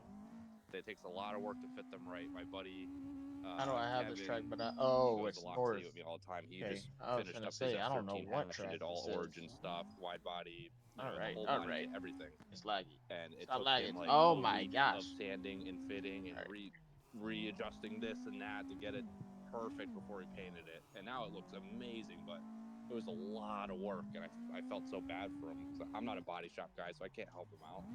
I can't do any body work, but he just told me all the trials and tribulations. I'm like, I don't ever want to do that. They look so cool when you get the Origin kits right, but it takes so much effort to get a lot of them to fit massaging perfect on any car. Yeah. Like, you think back to like Adam LZ when he first. I know Adam LZ. Everybody hates big YouTube guy, big money man. But like when he first started putting Origin parts on his cream car, the fitment was just like shit. There's no other way to say it. The fitment was horrible at first, and then when he finally, started rebuilding everything, it is. He's even said flat out at events, he said it on videos, to make the Origin kit fit nice for that car to be shown off takes hours and hours and hours of just sitting there, sanding it down, redoing it from scratch. Like, that's just crazy. Yeah. I will say the KBD stuff fits pretty decent, and you can massage it as well without having to sand anything. You could just, tighten it down in one area a little bit more, or pull it one area, because it's rubber at the end of the day. You can kind of make it fit how you want it to a little bit, but. I also like that you can leave a KBD kit out in the sun and not have to worry about it internally combusting. It's like a huge bonus. That's one of the things that if I ever do get into a drift car, it always scares me to think about it, because like a lot of the kits that I love, I'm a very big Urus kit fan. I don't know why. Just ever since I was a kid, the Urus kits have always spoken to me. That's super OG. Yeah. Yeah, oh yeah, dude, they're so cool. They're some of my favorite looking cars. I've always wanted to get a Urus kit 34 sedan. I don't know why. Yes. It's just one of those things that's always stuck out to me. I've been in love with those cars ever since. God, I don't even know. I think I might have been 5 years old the first time that I saw one of those on a video, and it's just stuck in my mind ever since. But like those kits, with them being, fiberglass and everything, you have to be so worried about when they're going to explode. Leaving those kits out in the sun. I've actually heard people say that their Urus kits have fallen apart because of the car being parked outside for like a month or two in blazing sun, which is crazy to me. But I guess the kits are that old at this point that maybe it's just part of the age. Brittle. Yeah, stuff gets brittle. Like the material to make the fiberglass mold for that, it's interesting. Yeah, but the Urus kits are great. I would absolutely, if I could afford one, which I just fucking can't. But like if I could, like a Urus kit 34 sedan would be the car of choice. That is like dream drift build, 34 sedan, RB25 Neo, 5-speed manual, nothing crazy. I don't even need a hydro for all I care. I know everybody loves their hydros. I don't need it. I'm totally fine without it. No angle kit to start with. Yep. I know a lot of people are very back and forth on that one, which I'm sure Bell Import, whenever he hears this part of the stream, he's going to be like, finally, this kid's learning something. But, yeah, I've always wanted one. Hot take. Let's go. People that hate on Hydra / Angle don't know what they're talking about. You don't. Because, like, it's the same thing as, like, don't use it to learn. Like, don't learn on... Like, I literally learned on a stock power, stock angle, like, no Hydro V36. So, like, my demo car when it was bone stock. But at the end of the day, it is a tool. Like, I don't think you should have to learn. Yeah. Or I don't think you should learn on it. I think you should learn how to drive without it. Yeah. But don't hate on it when it becomes a tool that you can use. Right. That's my... A very good, like, shoulder to lean on. Like, I just hate when people are, like, prestigious over there, like, well, I don't use handbrake. I'm like, okay, cool. You probably aren't that big, like, that good of a driver. Like, I'm sorry. It's just... You can watch, like, Ryan Turek was just at the last Lock City Drift event here in Connecticut in his street car. You can watch an in-car video of him, and he's using the handbrake chasing another guy in front of him. He used the handbrake probably 10 times in the run. Like, it's not like even pros are not using the handbrake. Like, like you said, it's a tool. Go watch James Dean. Every time he's chasing somebody, he's like tapping the thing the whole time. I basically drive with one hand on the wheel, one hand on the handbrake. Than like everybody else, no matter what car he's driving. But like, yeah, I don't know. It's just like I hate when people are kind of like prestigious like that, and they're like, well, I don't use handbrakes, so I'm like, or it's I don't definitely have not like I wouldn't say it's a flex to be able to like say like I don't ever use my handbrake. Like that's good. You should be able to drive without it, but like it's also a tool that you can. I could have went further, and it can take you to like that next level up. Yep. I always say to name one pro who doesn't have a big handbrake setup in their car. You can. You find me a pro driver that's on the field that doesn't use their handbrake ever, and then you can talk. But until that happens, you won't. Yeah. You won't. It's never going to happen. It's one of those things. And we can have this debate all day long, but every single pro uses it. You know, when you're in chase position, you need it at times, depending on who you're chasing and how their car is set up. Like, imagine putting James Dean in the RTR behind Cody in the 350, and you see what happens if he doesn't use handbrake. He would run me over. He'd push me off track. Exactly. Yeah. And like the Jacob only time didn't where have I would handbrake say, Yeah, exactly. Jacob had to use a handbrake to keep it behind you. Like, you gotta have a tool to help keep the car reined in. You can't just like go out on track and hope for the best.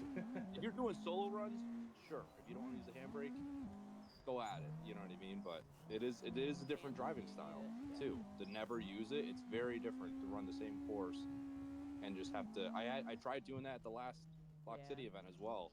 I tried running the course without any handbrake, and it's very different. You know. That's what I'm saying. It's like, if you have it, like, it's a tool to use. Like, don't use it as a crutch, but like, yeah, using it as a crutch will just develop a bad habit. If you don't do that, you're fine. But it's a great tool to have in the car. Exactly. Like in a chase, that like I literally half the time I drive with one hand on the wheel, one hand on the e-brake, because it's like you can make those micro adjustments so much faster, and that allows you to be like pushing that much harder if you're able to just like check up at any millisecond you need to. Like, yeah, 100%.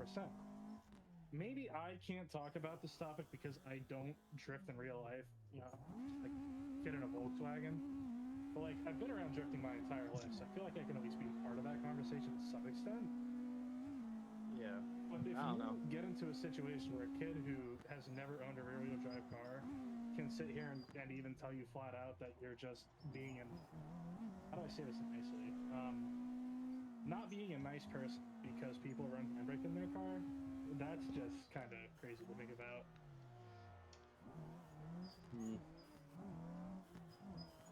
Yeah, there's my hot take of the night. Do we want to get into another hot take? Because we can go from hot take to hot take here.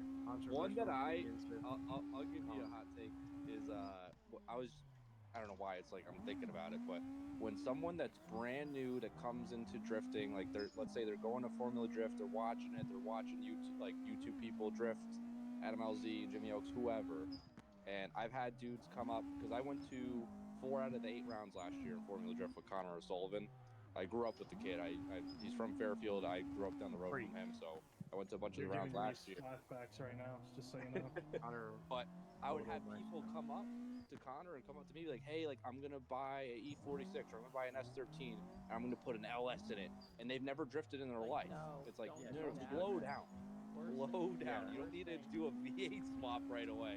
That's like what I'm getting at. It's like just start with a stock car and learn. I think I can speak for both Jacob and I on this because I've known this kid from the start. But like, both of our dads would like, look, you're starting in the like base of base car. Yes. That you can.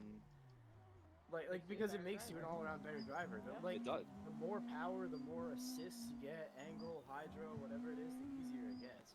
Yeah. Like. Yep. Mistakes because your car just has the power to like compensate for it. Like I forgot he was doing 360s right there. Yeah, exactly. Yeah. Yep. I went with an SR that was maybe making like 200 on a good day, and I had same thing with my M50. Nice. My first handful of events were in that motor with my car that I drive currently, but I basically used that motor and that power level to get to where I could link the track and drive confidently without problem. And then we put more power into the car because I was getting like, okay, I'm ready for that next step. The new power will be beneficial to me. Exactly. Like I got to the point where I was just pushing the car at every event, and it was like, how much value is this really bringing? Like, after a while just driving stock car, it's just like, all right, now what's the next step? But no, I completely agree with that. Do not start on steps. There's steps for a reason. Yep. Like, there's a path for a reason. There's a beaten, like a proven path that people have gone through for a reason. And yeah, no, I completely agree. Yeah, I was just blown away I went to so many Formula Drift events last year, and all these people that are, like I said, they're just new, and they're like, they see a V8 in a pro's car, like, I'm gonna do a V8 swap. It's like, whoa, hang on. Yeah. And And then you try to convince them otherwise. It's like, well, their mind's already made. They're gonna learn the hard way with spending a ton of money on a car, and then they're gonna go and and it's sell gonna it. be a huge project. Yeah, I legit just saw this reel of this kid in the G37 at OSW, and it was like he was like, oh, like mocking people that were in his comments. He's like, you're going too fast, like you're not, because he LS swapped this G37. Oh boy. And it's like it's a full like Michigan Motorsports like level. I think like stage 4 cam. Like it was a not just a regular truck motor. Like dude actually put work into this motor and then swapped it. He was like, I'm just skipping steps you guys can't afford.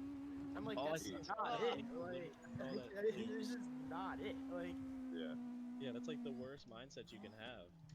Yeah, I'm like, you're literally just enabling yourself to have like workarounds. Like, don't get me wrong, I love my LS. Like, it is amazing, but like, I learned the car. You had to build up completely stock first, exactly. Yeah. So it's gonna hurt him in the long run more than like in the short term. He's gonna learn probably relatively quick, but in the long term, if he's trying to get better and actually compete, it's gonna inhibit him, in my opinion. Yeah. 100%. You guys, you need to learn how to drive a slow car fast before you can drive a fast car slow. Yes. Facts. Like, there have been so many times. I mean, my car is literally an XFD car, and I've had to go in a top 16 battle. Let's. Am I wrong? It's an XFD car. Am I wrong though? Exactly. But like, I've had to go up against literally stock 350Cs in a top 16 battle or a top 32 or whatever it is. I'm like, it's so much easier for me to do that because I have that background in having to drive a slow car fast, so I can figure out how to drive a fast car slow. Like it's question for it's you that guys. same thing. Cody 450S wants to know if you guys think people should learn with or without ankle kits. Like they're new to he missed that whole conversation. Without, right? Yeah, we just had a Cody. We just had a whole discussion on this. I basically said, I don't like when people are prestigious about being like, oh well, I don't have an angle kit, or I have cut knuckles, so I'm better than you. Like, I just think that's bullshit, to be honest with you. Sorry, but like, I would never say to learn on it. Learn on a completely stock car. Yes. But as time goes on, use it as a tool, not a crutch. That's it's basically like the same thing as like a handbrake, where like you shouldn't first start with an angle kit. You should start off with whatever your car comes with, and then get to the point where you're out driving that, and then upgrade it. Yes, exactly. If you can learn how to drive at the low angle and figure out the technique of how to do that properly without spinning out, you can avoid learning those bad habits. And like we talked about before, how the angle kit will mask any mistakes that you make and make it so you can just learn with that. Definitely learning without an angle kit is the proper way to do it, and then moving up.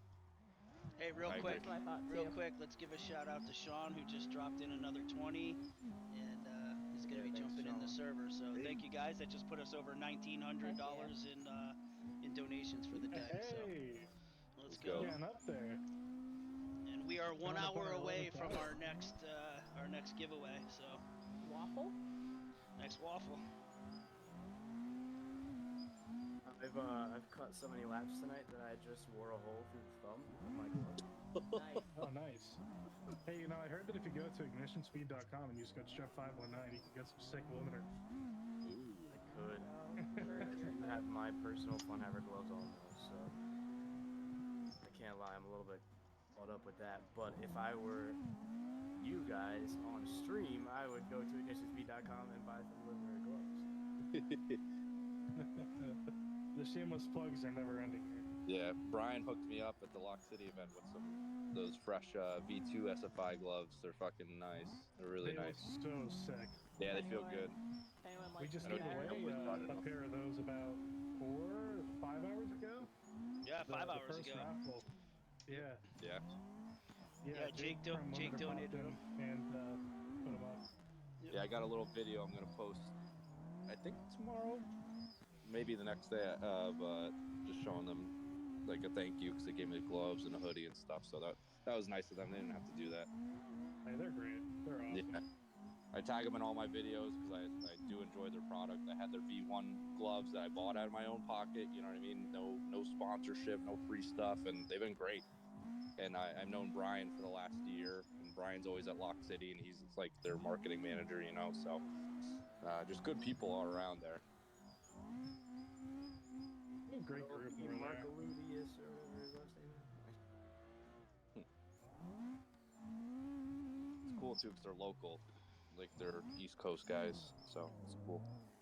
Yeah, it's cool to be able to support brands that are more local to you.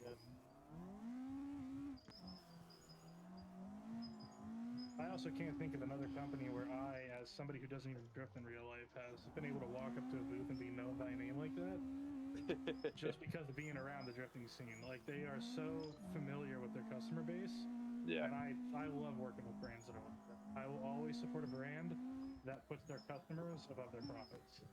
Well, what's the numbers here? Like, I remember someone saying, maybe it was in a video or something, there's more people drifting in the sim than there are in real life, maybe? Yes, that's a very, very true statement.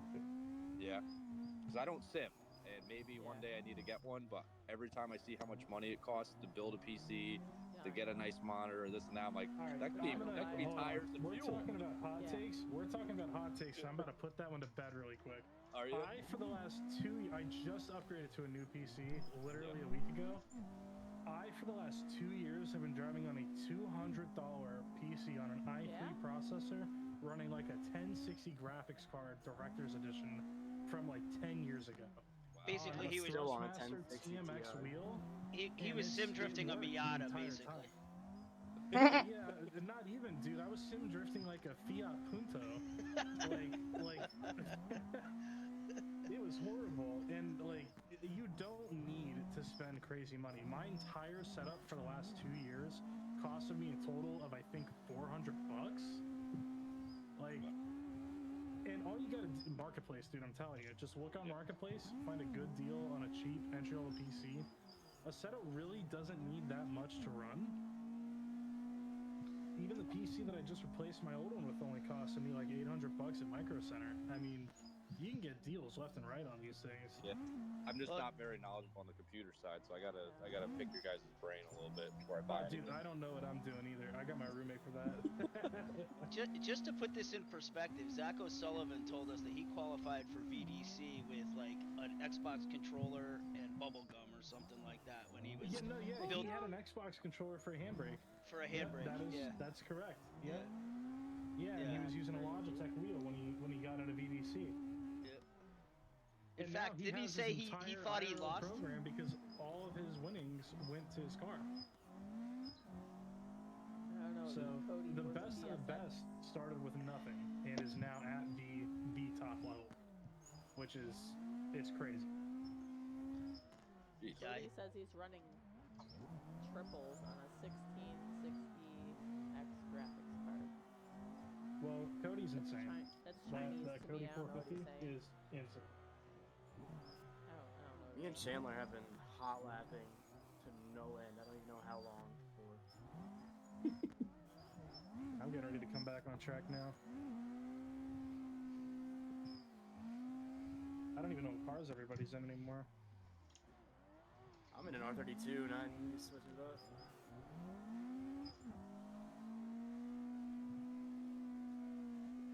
Oh, caused the wreck, didn't you?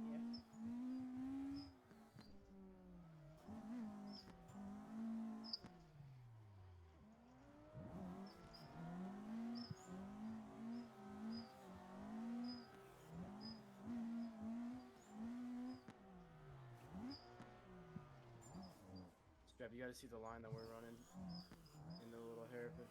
It's whack, but I am trying to catch up to you. I'll stop after this one. Now I can hear you guys. Hey, Shelly. Hey. Hey. So I was testing today. I couldn't hear you guys. Huh. Guess I fixed it. Testing? Yeah. We got you. It was really good. I got like 6 laps in my car before the power steering pump died. Yeah. And I'm running like a rare. I was in my old in Svetlana. I was in my old pro car. Yeah. And it decided to die, and that was my backup. So I didn't have another pumps. But I got some good laps in, and then Rudy let me drive his car a bunch. I probably did like 10 laps in his car. It was really sick. Yeah, big difference, huh? It got me. Oh yeah, huge difference. It's like the wooden roller coaster versus the brand new roller coaster. What's the biggest difference? Is it the tire or the power or both? I ran a bunch of different tires. Honestly, I ran Promos, GTs, a bunch of takeoffs. Really, some Kendas, which was good. It was kind of cool to be in this same car and drive a bunch of different tires. But I had Kendas on the front, which are really, really, really grippy. But it didn't really make that. Honestly, I was like, oh, this is sick. Because the paddock is pretty low grip, so it was pretty easy to drive a grippy tire. Plus those cars have so much power, it's insane. But Rudy builds crazy cars. I mean, Fritz, I've got it down. The cars they build are just insane. I could maybe put some videos in. I really enjoyed driving it though. It's just newer, you know, everything is smoother and it just works really well. Like my car actually did really well, but yeah, I'm excited for my new car. It got me really juiced up. Oh, I'm sure. Yeah. Very cool. I definitely loved being hot and sweaty and at the track. I kind of missed that, which is funny because that's usually the miserable part. But I was like, oh, this feels good, you know? Be sweaty and hot and sticky and hair, tire everywhere. And it was really hot today. But we had like, let's see, maybe 4 cars out there testing. Jerry was there, but he's actually building a Corvette right now. So his car wasn't ready either. So he was just in a Corvette having some fun. But you got Rudy over there next to you? No, I'm at the airport. Oh yeah, I was gonna ask if you were headed to Florida. Yeah. I'm gonna do a red eye tonight. Get some Z's in. Hopefully, I did have a Dr. Pepper. Good choice. Yeah. I know, I love Dr. Pepper. So good. Gotta get a sponsorship for the FD program. Shelly says she loves Dr. Pepper. Hit them up. I kind of have some beef with Coca-Cola though, so. Yeah. You know, Dr. Pepper is not Coca-Cola. They're their own thing. They were Coke. They're independent? I thought they were Their products are bottled by Coke. By Coke. Jesus Christ, by Coke, I'm pretty sure. You know who Dr. Pepper is the same. Let me do my research. Hang on. Dr. Pepper and Ghost are the same company owned by Keurig. And Ghost, interesting. That Ghost Energy? Dr. Pepper is Ghost a year ago? Keurig did? Okay. Yeah. A year ago they bought? Yeah. That's what Jay just said. Idahoan is Dr. Pepper with huckleberry and coconut cream. Interesting. The Idahoan. Yeah, quick Google search. Dr. Pepper's owned by Keurig. So the same company. What the hell are you doing over there? Oh, yeah. Oh, yeah, we had to do a big difference with setup with the Kendas. Completely different tire. Yeah, different compound, different. Like it was kind of a full day of just changing a lot of stuff. It was interesting. I have a love-hate relationship. Bigger wheels. I have a love-hate relationship with the Kenda for the rear of my car. In the front, they're great. But sometimes maybe it's just me not heat cycling them properly. They'll chunk in the rear, but I'll be like the KR20s. But it's not every pair. So I don't know if it's just me not heating them up properly, or just like overheating them and then they chunk. Like, it's not every pair though. Yeah, it's usually on the same track, and I think it's just a me issue because other people I've talked to are like, I haven't had that issue. So maybe I'm just overheating the crap out of them and not letting them cool off. Your wheel speed or something, it's just tire. It's a stock Z though. I shouldn't be chunking tires in a stock Z. It's strange. You're off rev motor all the time. Yeah. You have a lot of wheel speed. Even though your Z is stock, you know, it hauls ass. Look at the date on the tires. They put dates on them. Yeah, the little 4-digit code. That might be old ones. Yeah, I wonder because I know that there was it's kind of like that. So try to see if, like, when you buy them, try to get the newer tires. Yeah, I got a local tire shop and they just get them for me, but that's something I got to look out for sure. So Mason, who works for Race Treads, is asking where you're getting the KR20s from, 20As from. So that's they don't have them on there. They don't have them on their site.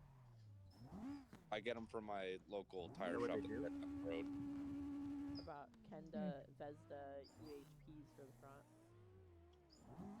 Yeah. And know what tires Race Treads does have on their website? What? Dex comps. Yeah.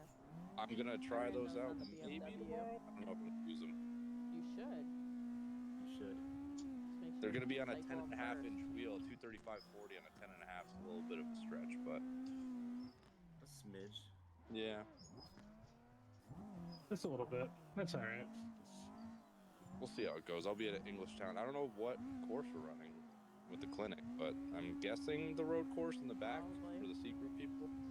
I thought I saw it. I thought I saw the advertisement, but saying it was road course. No. Yeah, I think it's gonna be road course, the back section where they start out. All right, so yeah.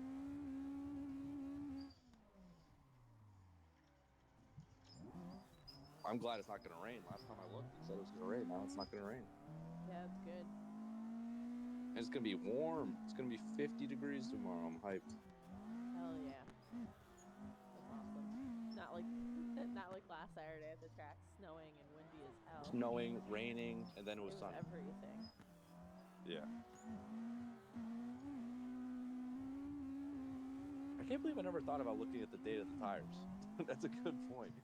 I feel like that's something that not a lot of people take into consideration these days. I'm just not thinking about that because you know you're gonna burn them off that day. So I don't know. I worry about the date of the tires when I'm buying them for my truck. Like I don't want old tires that are gonna be all dry rot. Daily, yeah, no.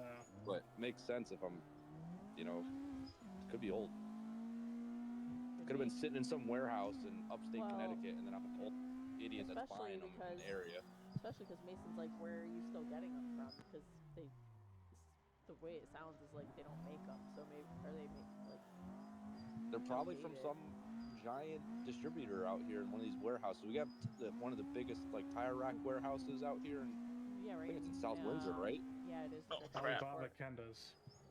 Yeah, well, no, it's legit tire. And they get it from legit warehouses around here, but maybe I'm the only one that's buying them, and they're super old. Yeah. That's a good point. Tire Rack could have bought them all out, or whatever the case is, because you can't find those. I literally went on there and typed in KR20s, I just and it saw took me... my friend posted that the Ironmans are on sale at Walmart for some reason. They're clearing them all out. If you need cheap tires, Ironmans are okay. To go on. For little power cars, not no FD cars. For us, okay? us little people. Okay, sweet. Mason said they've been rebranded to the Vesda line well over a year now, and that's what I thought because when I went to research the KR20As, when I bought them yesterday, it took me to the Vesda UHPs, and that's what I bought. I think that's what I was running, but I would have to double check. I have one brand new pair on my trailer. I'll look at them tomorrow, and I'll report back to you, Rachel. Report back, please. I think they're Vestas, but I don't remember. Yeah.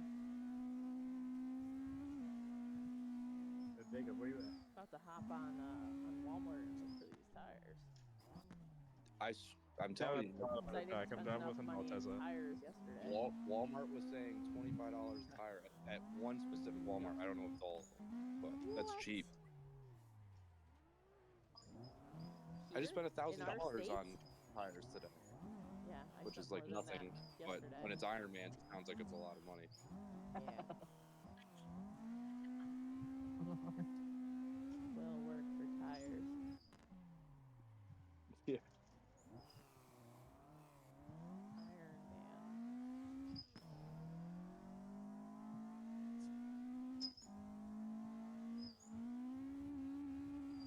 So everyone knows we are $45 away from being the 7th spot in the donations in Connecticut. So we are in the, that's how close we are to being number 7 of top donations. Good. For what? So for pancreatic cancer, for PanCan here in Connecticut, Yeah. so there's a link on the live stream on YouTube for the drivers to donate to be able to drift in this 36-hour MATSURI. All right. And, Okay. Yes. Yeah. Yes. What's the dollar amount we're at, Jay? Cool. We're at 1941. We're $59 away from hitting 2K. Yep. 1940, awesome. 52. Yep. Here, I need to share it. Put it on my story right now. Yeah, he said it already.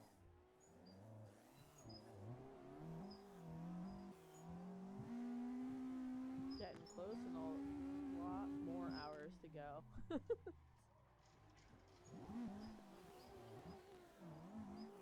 55 minutes away from the next giveaway. Yep, at midnight. Yeah. Ignition Speed merch will be raffled off at midnight. For anybody who has donated. If you haven't donated yet, please do. You'll be entered into that raffle. All of the money that gets donated through the link goes directly to PanCan. Yeah, we appreciate you guys.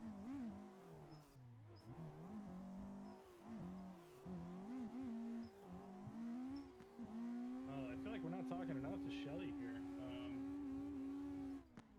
Goodness, I zoned out turning laps with these guys for a while there. did we say anything to Shelly other than about testing? I feel like we no, just really testing. sidetracked by tire talk. We went down the tire rabbit hole. We went down a tire. Yeah. I gave you my secret. Shelly's speaking of Shelly's coming for these boys. Oh. Yeah, she is. The hard She's candy. gonna go pro.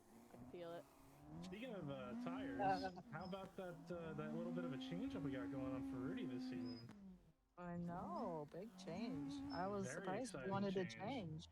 What's he got now? What is he going to be running? Tell the people. Kenda. He's on the Kenda program. Oh. Very different tire. Kenda's making moves. Yeah, they are. Yeah. They are. I really a like lot of new drivers this season, and they look really, really good in all the testing clips I've seen with anybody running them. That's all I could see at Lock City this past weekend was Turret just tearing it up. Yeah. Car. He's the only one making that much smoke because all these other cars are low power. And then he's just like, just tons of smoke. Yeah. He also didn't give Jonathan Campos room to transition, and they both destroyed their cars. But he did pitch in. He did step in and help him fix his car, so they could both get back out on track. Really cool of him. Really, really awesome. Yeah, Turret helped John out.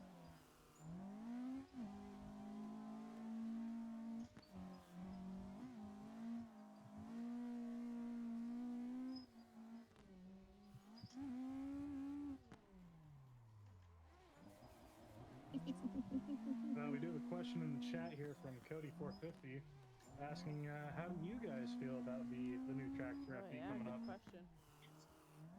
Oh, I'm excited for some new tracks. I mean, I wish I kind of knew what they really were going to do so I could practice on the sim. But in the way, it kind of like evens the playing field, which is really exciting for me. I like that idea. Yeah. For me, I adapt really easily to new tracks. So I'm all about it. But I do, I'm sad that we're not doing the high-speed Utah one. I just love really fast tracks. And I mean, they all kind of seem like slower circle tracks, you know, with just a bank and then an infield, which, you know, will be good for items coming if they come off the bank and then into an infield. You know, better for spectators. So I think that will be a definitely better. Also, it's kind of cool going to new places, you know, new setup, everything. So a new car. So You got a lot of new going on this year. yeah, it's totally fine. How much money are you guys gonna spend in Vegas? Hopefully not too much money. Hopefully the cars don't die. So when in Vegas, surely there are casino trips in the works. Oh no, I never even go into town. I stay away from that place. It's like 8 hours. That might be the smartest thing that you could possibly do. That's funny. The people want to know if you guys are ever gonna make an appearance at DOD. DOD, that's like across the country for them. Yes, it is. When is it? It's always the first December. weekend of December. Well, usually works out we to can like make an appearance if Jay wants to let us use his cars. He's not listening. He's not on. I'll drive Rachel's and Rudy can drive Jay. Yeah. Rachel's got 2 drift cars now. It's fine. Yeah, I don't know if I would count the BMW as one, but oh, it's hilarious. Surely Doug wouldn't mind having somebody else take the wheel for a little. I'm really excited to drive up there in Connecticut and be close to Jay and Rach. I think that'll be fun to kind of see where you guys live and stuff. Oh yeah, for I'm not looking forward to driving through New York or whatever, but with the trailer. Understandable. My bill for the tickets for what is it called, the parkways or the George Washington is expensive. You guys charge to drive on roads there? We don't do that out here. We don't have enough people. If you can, don't go George Washington Bridge. Go through New Jersey and then go over the Tappan Zee or the Cuomo Bridge. That one's like a lot easier to get through than George Washington going through New York City. It sucks. Oh yeah, for sure. I think we'll definitely avoid New York costs. The Cuomo Bridge is way. You know, driving into Englishtown though with a semi is not. All the power lines, you just like hold your breath and you're like, don't stop. Just keep going.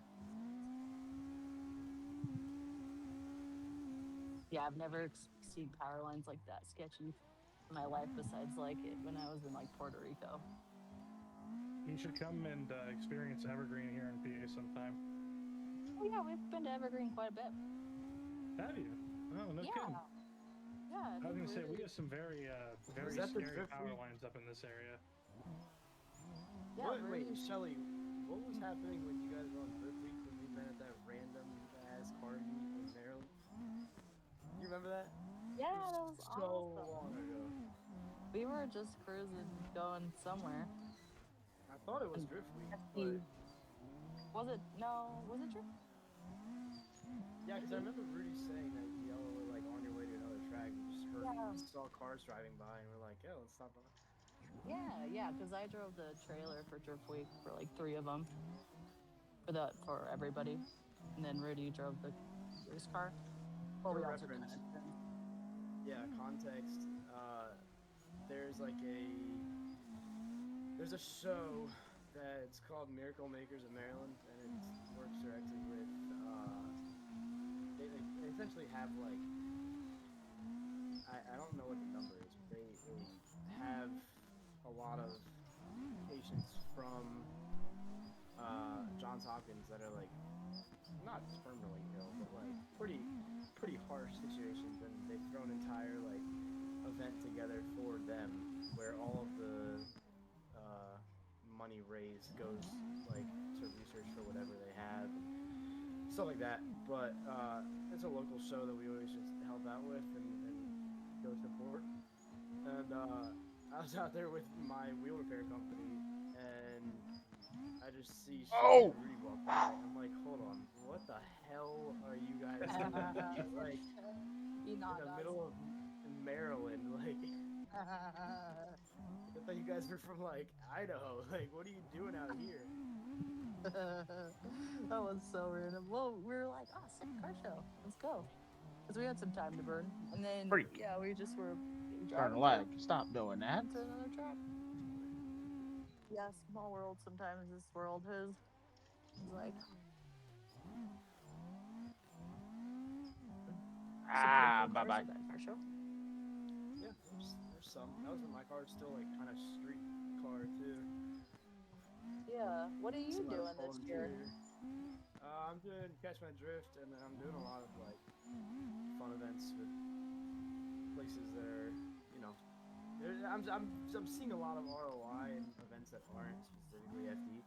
It'd be cool. Yeah. I'd love to do it, but I'm not like devoting my entire program to it. I guess that's where I'm at right now. Like, I don't know. Petitioned in this year, didn't get in, so I'm like, screw it. It'll happen. I'm not worried about it. Oh, okay. So you're doing pro-am? Yeah, I'm doing pro-am another time, and then just balancing between demo car and comp car, just exposure. What pro-am are you gonna do?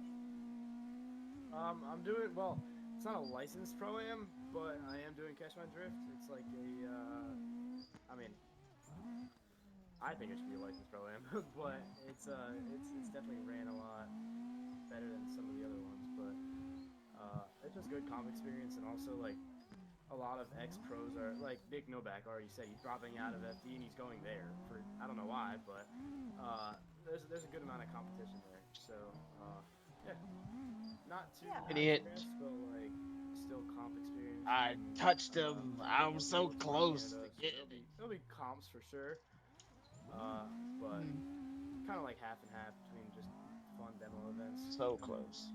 Comp event. Had a lot of practice today. It's pretty sick. So I mean that definitely got altered when I got denied, but screw it. Well, you don't want to petition it. Gotta win that shit, bro. That's right. Well, I mean, there was a lot of mixed. I thought I had won it, and then. Oh really? Like, well, the way that it was posed to me through the event that I did was that top 3 got licenses, and I got second. So I was like, all right, I have a license. And then they were like, yeah, you just need to fill this form out. I was like, okay. And then they're like, yeah, you're not in. I was like, oh. I knew that I had to get first place. I knew that.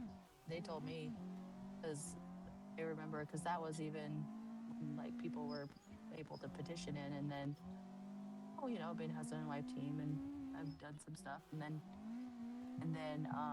but then talked to Kevin, and he said, absolutely not. I'm sorry. You can't petition in, even though I think like 4 people got in the year I did with petitions, which was weird, but yeah.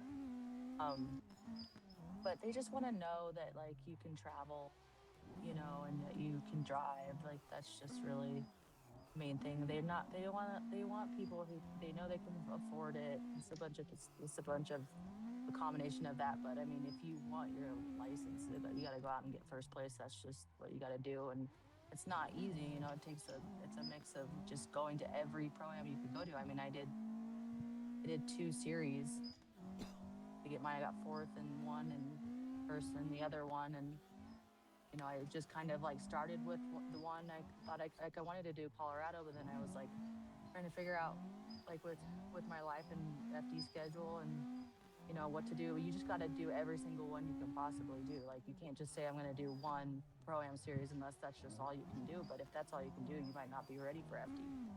Yeah, like, you got to throw everything. I can do more, 100%. It's just like I'm not getting anything out of it, and I'm at the point where FD would be cool, but I'm not devoting my entire season to it. So like, I'm still gonna be getting comp experience. I'm still gonna be doing that, but I'm not gonna be. That's not my only goal. It was for a while, but that's not like my partners are so much happier with the non-comp events that I'm doing, and like it'd be great for having exposure for sure. Like that's a given, just because of the stage that FD has. But like. I'm enjoying where I'm at, I guess, right now too. So like, it'll happen. It's definitely going to. But with how I have so much going on personally too, like with still being in college and everything. So it's like, I'm doing what I can while having fun still. Like I don't want to get burnt out. Oh, it lagged. Yeah, that's a good plan. You have lots of years to do whatever you want. You know, like the thing is if you're not finding joy in what you're doing, you gotta switch gears. 100%. You know, for me, like it was like Rudy and I were kind of like, I would say like really FD was really Rudy's big dream to do, and you know he accomplished it, and then he's like, well, heck, if you could get your license, this would be like the best way to do it, because then we wouldn't have to pay to go to other events, you know, with you. And I'm like, Yeah. okay, so you know, and then just the whole like doing it together. I mean, I've always loved enjoying and helping Rudy achieve his goals and his dreams in his life, and he's, you know, the same for me, and it's just worked out to where like that's what it is for us, you know. That's where we find where we like sit in the and where it fulfills our souls, right? Because I'm helping him and he's helping me, and that's just like what why we love doing FT. I also love driving with the best drivers in the world, you know. Just hands down, you can't you go drive another event, you're like, dang, I kind of, you know, like FD's pretty sweet. You know, you gotta really, you gotta, and it tests you in a lot with your life. It tests you like personally, mentally. I mean, you know, and trying to get sponsors is really tough with FD. It's hard to get the funding, and you know, so you really do gotta want to be there, because it takes everything we have to go to FD. And I just say to Rudy, I go, you know, let's just do it until they say we can't come back anymore, and and then we'll go do something else. You know, we'll go ride bikes or go do something cool, go boat racing, or I kind of want to get into rally a little bit. So I'm like, I'm just happy to be doing something with Rudy, and we just always love doing crazy stuff together. So that's just in general my goal in life. The off-road community, you know. I'm also like, it's laggy. I'm trying to figure out a way to get it paid for. Like, yes, we all are. No, I know, but that's also where a lot of my focus is going right now. So I want to be able to be comfortable doing what I want when I want for right now. I think that's where I'm at. Yeah, I mean, there's like, you know, you got to remember when you approach brands, I mean, you're just selling them your story, you know. It's just remember who you are, speak to who you are, and you know, you're gonna. Not to interrupt here, but I did just want to make a mention that we did cross the $2,000 mark. We're at $2,064. Yeah, 2,000. So I just wanted to really quick, before we keep going on with the conversation, just thank everybody who's been donating this whole time. We really appreciate that. And as a reminder, if you donated and you're looking to drive, it is that $20 minimum donation. Once your donation comes through, we will send you an email with the server link and the password so that you guys can get in here. So again, we're going to get back to the conversation, but just thank you guys. We're at 28% of the way to the goal, and we haven't even been here for 12 hours yet, so you guys are killing it. Thank you guys so much. Yes, thank you. Sick. We have a question in the chat. How does someone start drifting from being a nobody, basically sitting on the sidelines, to a pro drifter? Ooh. Shelly, I'll let you Go to every stinking event you can possibly go to. That money. You go from being a nobody drifter to a somebody drifter. You just got to do it. You got to do it. You got to start with what you have in your means. And if that's just sharing a car with somebody, if that's getting your own car, you know, you just like it takes everything you have to get to this level, because it's not for everybody. It's for the people who don't take days off. It's for the people like if to get to this level, you got to be able to handle really high stress situations very well. So it's not just about the financial work. side of it. Yeah. There's a lot that goes. It's kind of like you become a professional problem solver and you become a pro race car driver. It's just kind of, you got to, especially with drifting. I mean, we kind of do everything, you know, like it's not an arrive and drive program for us. I mean, if anybody can tell you, it's me, because we came from nothing to this, and I mean, you gotta if you go to bed every night and all you can think about is drifting, and you wake up and you're like, all you can think about is drifting, then you probably should start drifting some more. Yeah. And then you might find yourself in this situation. But like, it takes some serious dedication, and it's like go to work, come home, get to work on your race program. I mean, it's just a constant. It's not think, oh, I can get to pro and have my program paid for, because that's not true. not the case for people like you're in the good sperm club that like, if it's expensive. It's not, but the thing is it's not as expensive as motorsports, but I mean, you can do it. You just got to be able to have a lot of time. Owning your own business is really helpful. Rudy and I own 4 businesses. Makes it where we can travel in our own time. We do have to fly back and forth to get, but now we have a driver that can drive our rig. It's just steps. You kind of have to like really go through like heavy struggling. It's kind of like anything, like working out or just life in general. You're going to have these times where you're going to go up, and then you're going to go down, and then you're going to go down, and you're going to plateau for a minute, and then you're going to go down, and then you go back up. But you know what? You're never going to go back down all the way to where you started. So you just say to yourself, okay, well, this is where I'm at, and I'm doing my best. And if you're just doing that, and in your soul, that you want, you're going to get there. You just have to take action. You have to do the damn thing. And sometimes it requires, saying no to a lot of things in your life, and people, and just what it is to get there. I think it's like a lot of other dreams that people talk about. There are people out there who talk about wanting to be a pilot. Some people want to be a music producer. Some people want to play sports. One of the really important things, whenever you have a dream, especially something that's as expensive as like drifting, you need to be willing to kind of just throw everything else aside other than what's necessary to get you to where you want to be. Which, any other dream, the same thing kind of applies, but drifting, especially with how much money you have to put into it, especially if you want to be one of the people who are really competitive. I mean, God, I think at this point, to even get into pro spec, you should show up with like $250,000. It's that high level sometimes for some of these guys. It depends on how you do it. I mean, if you're like somebody who's like really good with money, I mean, there's a couple ways you can do it. You can either go and make your own money and pay a team and somebody to do your car, which is pretty expensive. But if you make good money, you can do that. I know that like Chen, he's able to pay his way with his job. And he can kind of show up and drive. And then you got people like Rudy, my husband, who's just he built like Dylan Hughes.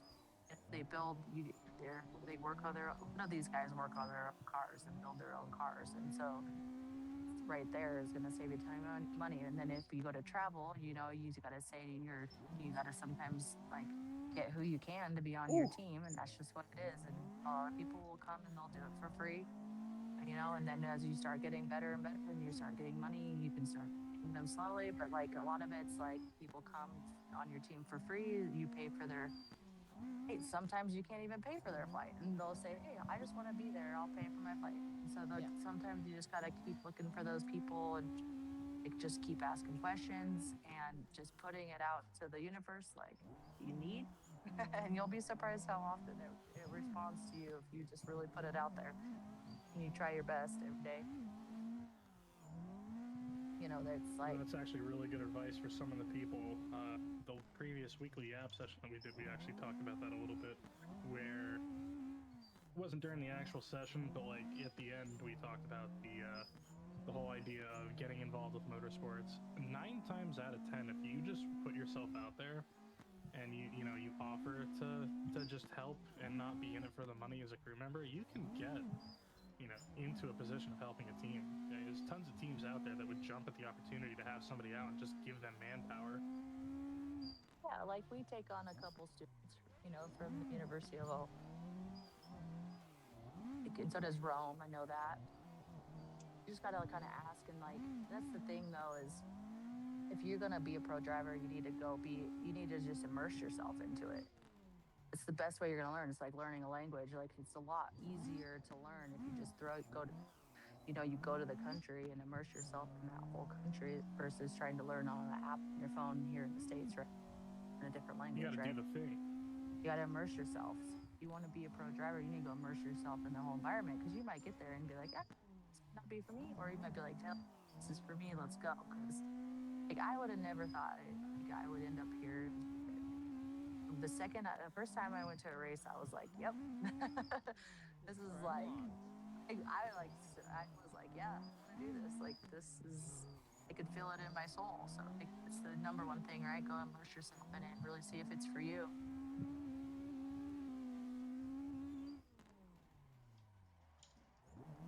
You know, there are so many like documentaries in the drifting world right now about people like James Dean. Frederick Oswald, I believe, has one in the works or just recently had one come out. We need a Hanson documentary. Like, not only just for like Rudy or just for you, but like as a pair. There's so much like wealth of knowledge here that could give so many people insight to how things can really work compared to what they might see in the mainstream media. Because your guys' story is pretty unique. I mean, it's a whole couple dynamic competing at one of the highest levels of drifting. Shelly out here dropping so much unique background to it. We should totally look at Jay. I don't know if you're here. No, she's talking right now. She's a guest. She's at the airport. Like that. That'd be really cool. Like what I like, if another thing for advice for this person asking this question is like really sit down and write in your life like what you want and how you're gonna get it. Because like if you just kind of have this whole thought in your head, like I want to be a pro driver, and then like, but okay, but what's the strategy to get there? Like, what are you gonna do every day? What are you gonna do this week to get there? What are you gonna do? What's your goals for this week? What's your goals for the next 6 months? What's your goals for the next 5 years? What's your goals for the next 10 years? Like, where do you want to be? Because I think we kind of think we can accomplish a lot more in 1 year than we think we can accomplish way more in 1 year than we think we can accomplish in a decade. We can accomplish way more in a decade than we think we can. We just you're just kind of thinking like, we should be moving faster than we are when we think of a year, but you really gotta like, say to yourself, I am where I'm at and this is where I want to be. And then you gotta like write it out how you're gonna get there and what you're gonna do every day to get there. Because like I have like my ultimatums every day that I gotta do in order to come to FD as prepared as I possibly can be, so that when I'm sitting there in my car at the top of Atlanta Hill, I go, well, I did everything I possibly could, to be ready for this. And like that right there will build your confidence. And that's the thing is like confidence is key when it comes to life. You have to just really it's not staying in a positive mindset. I would say it's just more like being real with yourself, like really just, just say, like, this is what I can do. I'm going to do my best at it and I'm just going to keep going. And you're going to get smashed and you're going to get trial. It's going to be like going through the mud some days. Some days is going to be fabulous. And you just got to really celebrate those really good days, and you got to learn from those days that are hard and tough and where you fail, and you got to say, okay, you can't just sit there and blame and point fingers and whine. You got to say, okay, what did I do wrong? Like what did I change to do better next time? Because the times those failures are there, God's way of telling us, this is what you need to work on. So, and that's what you do. Definitely some sound advice right there. Yeah, that John got 10 times worse. So you got to take massive action. Massive action. Yep. You're not going to think your way to being a pro driver. No, definitely not. You got to actually put in some effort to that. Yeah, if you don't know how to work on cars, go get one. Start working on it. You know what I mean? There's the whole YouTube school you can go to, and there's so many people in this sport that love to help people. Hey guys, Fix here. Yeah. Just so you guys all know, we made it into the 7th spot in rankings for the donation. Oh, let's go. Thank Well, you to that's so everyone cool. that's donated. We are at What a good idea. 2064 right now. Nice. I mean, you can fix stuff, but And then it looks like track did change, so we've got to get cameras and everything set back up. Then did Jay disappear? Yeah, I'm telling Definitely, I would Typical- say also Typical Jay. is Hopefully get a the shooter signal. didn't He's get. back over here. No, they it seems that they located the shooter in Sweet. Southington at a hotel. They tracked him Don't on call him a cell shooter. phone. He didn't shoot I say it anything, like did he? the Shoot grease anything. and stuff. I mean, the Homicide. stuff will eventually settle, They but were saying it do so. take a minute. He, Wow. 30-year-old that apparently goes into the pizza restaurant around the corner from the shop and harasses this Head and the daggone 16-year-old room and waitress. watchers there. She Oh. refused to go on a date with him, so he said he was going This to will shoot be him, going and on they had to until evacuate. way late tomorrow, or maybe even late. But Crazy stuff cell phone, going on in they Connecticut right tracked now. him. Yeah, they tracked him to Southington to a hotel. Right by Caddy Ranch, Cody. Oh yeah. That hotel over there. Yeah. So was the bar shut down over there too? They didn't say that. That place they're not shutting down. There's probably like 400 people in that freaking line dancing Well, bar. that was fun. Surprising that the shooter wasn't in there. Good. He could have been dancing. He could have been mingled. busting Yeah, a nobody move. would have even known. That was. I'm driving, but it was needed. Good Well, right-hand drive practice. I gotta get all off, that guys. stuff. It was nice chatting with Cody's y'all. going I got drifting tomorrow. because I be up for drifting tomorrow. Oh yeah, kill it. Yeah, so that'd be fun. Have I'll fun. definitely keep an eye out on That was your fun. page to see how the testing and everything man. goes with the oil. Yeah, should be good. Yeah. Gonna be sick, dude. Well, all right, guys. You have a hope good you night. guys enjoyed the Cody. stream Good so night. far. Yeah, we'll catch you later, Cody. Yeah, I'll probably. I don't know if I'm gonna stream tomorrow. I might, cause I'll be doing some more of this. But hope you enjoyed it. Better throw the gloves on and start I'll see simming y'all again. in a little bit. And yeah. That's what you gotta do though too, is get a simulator, man.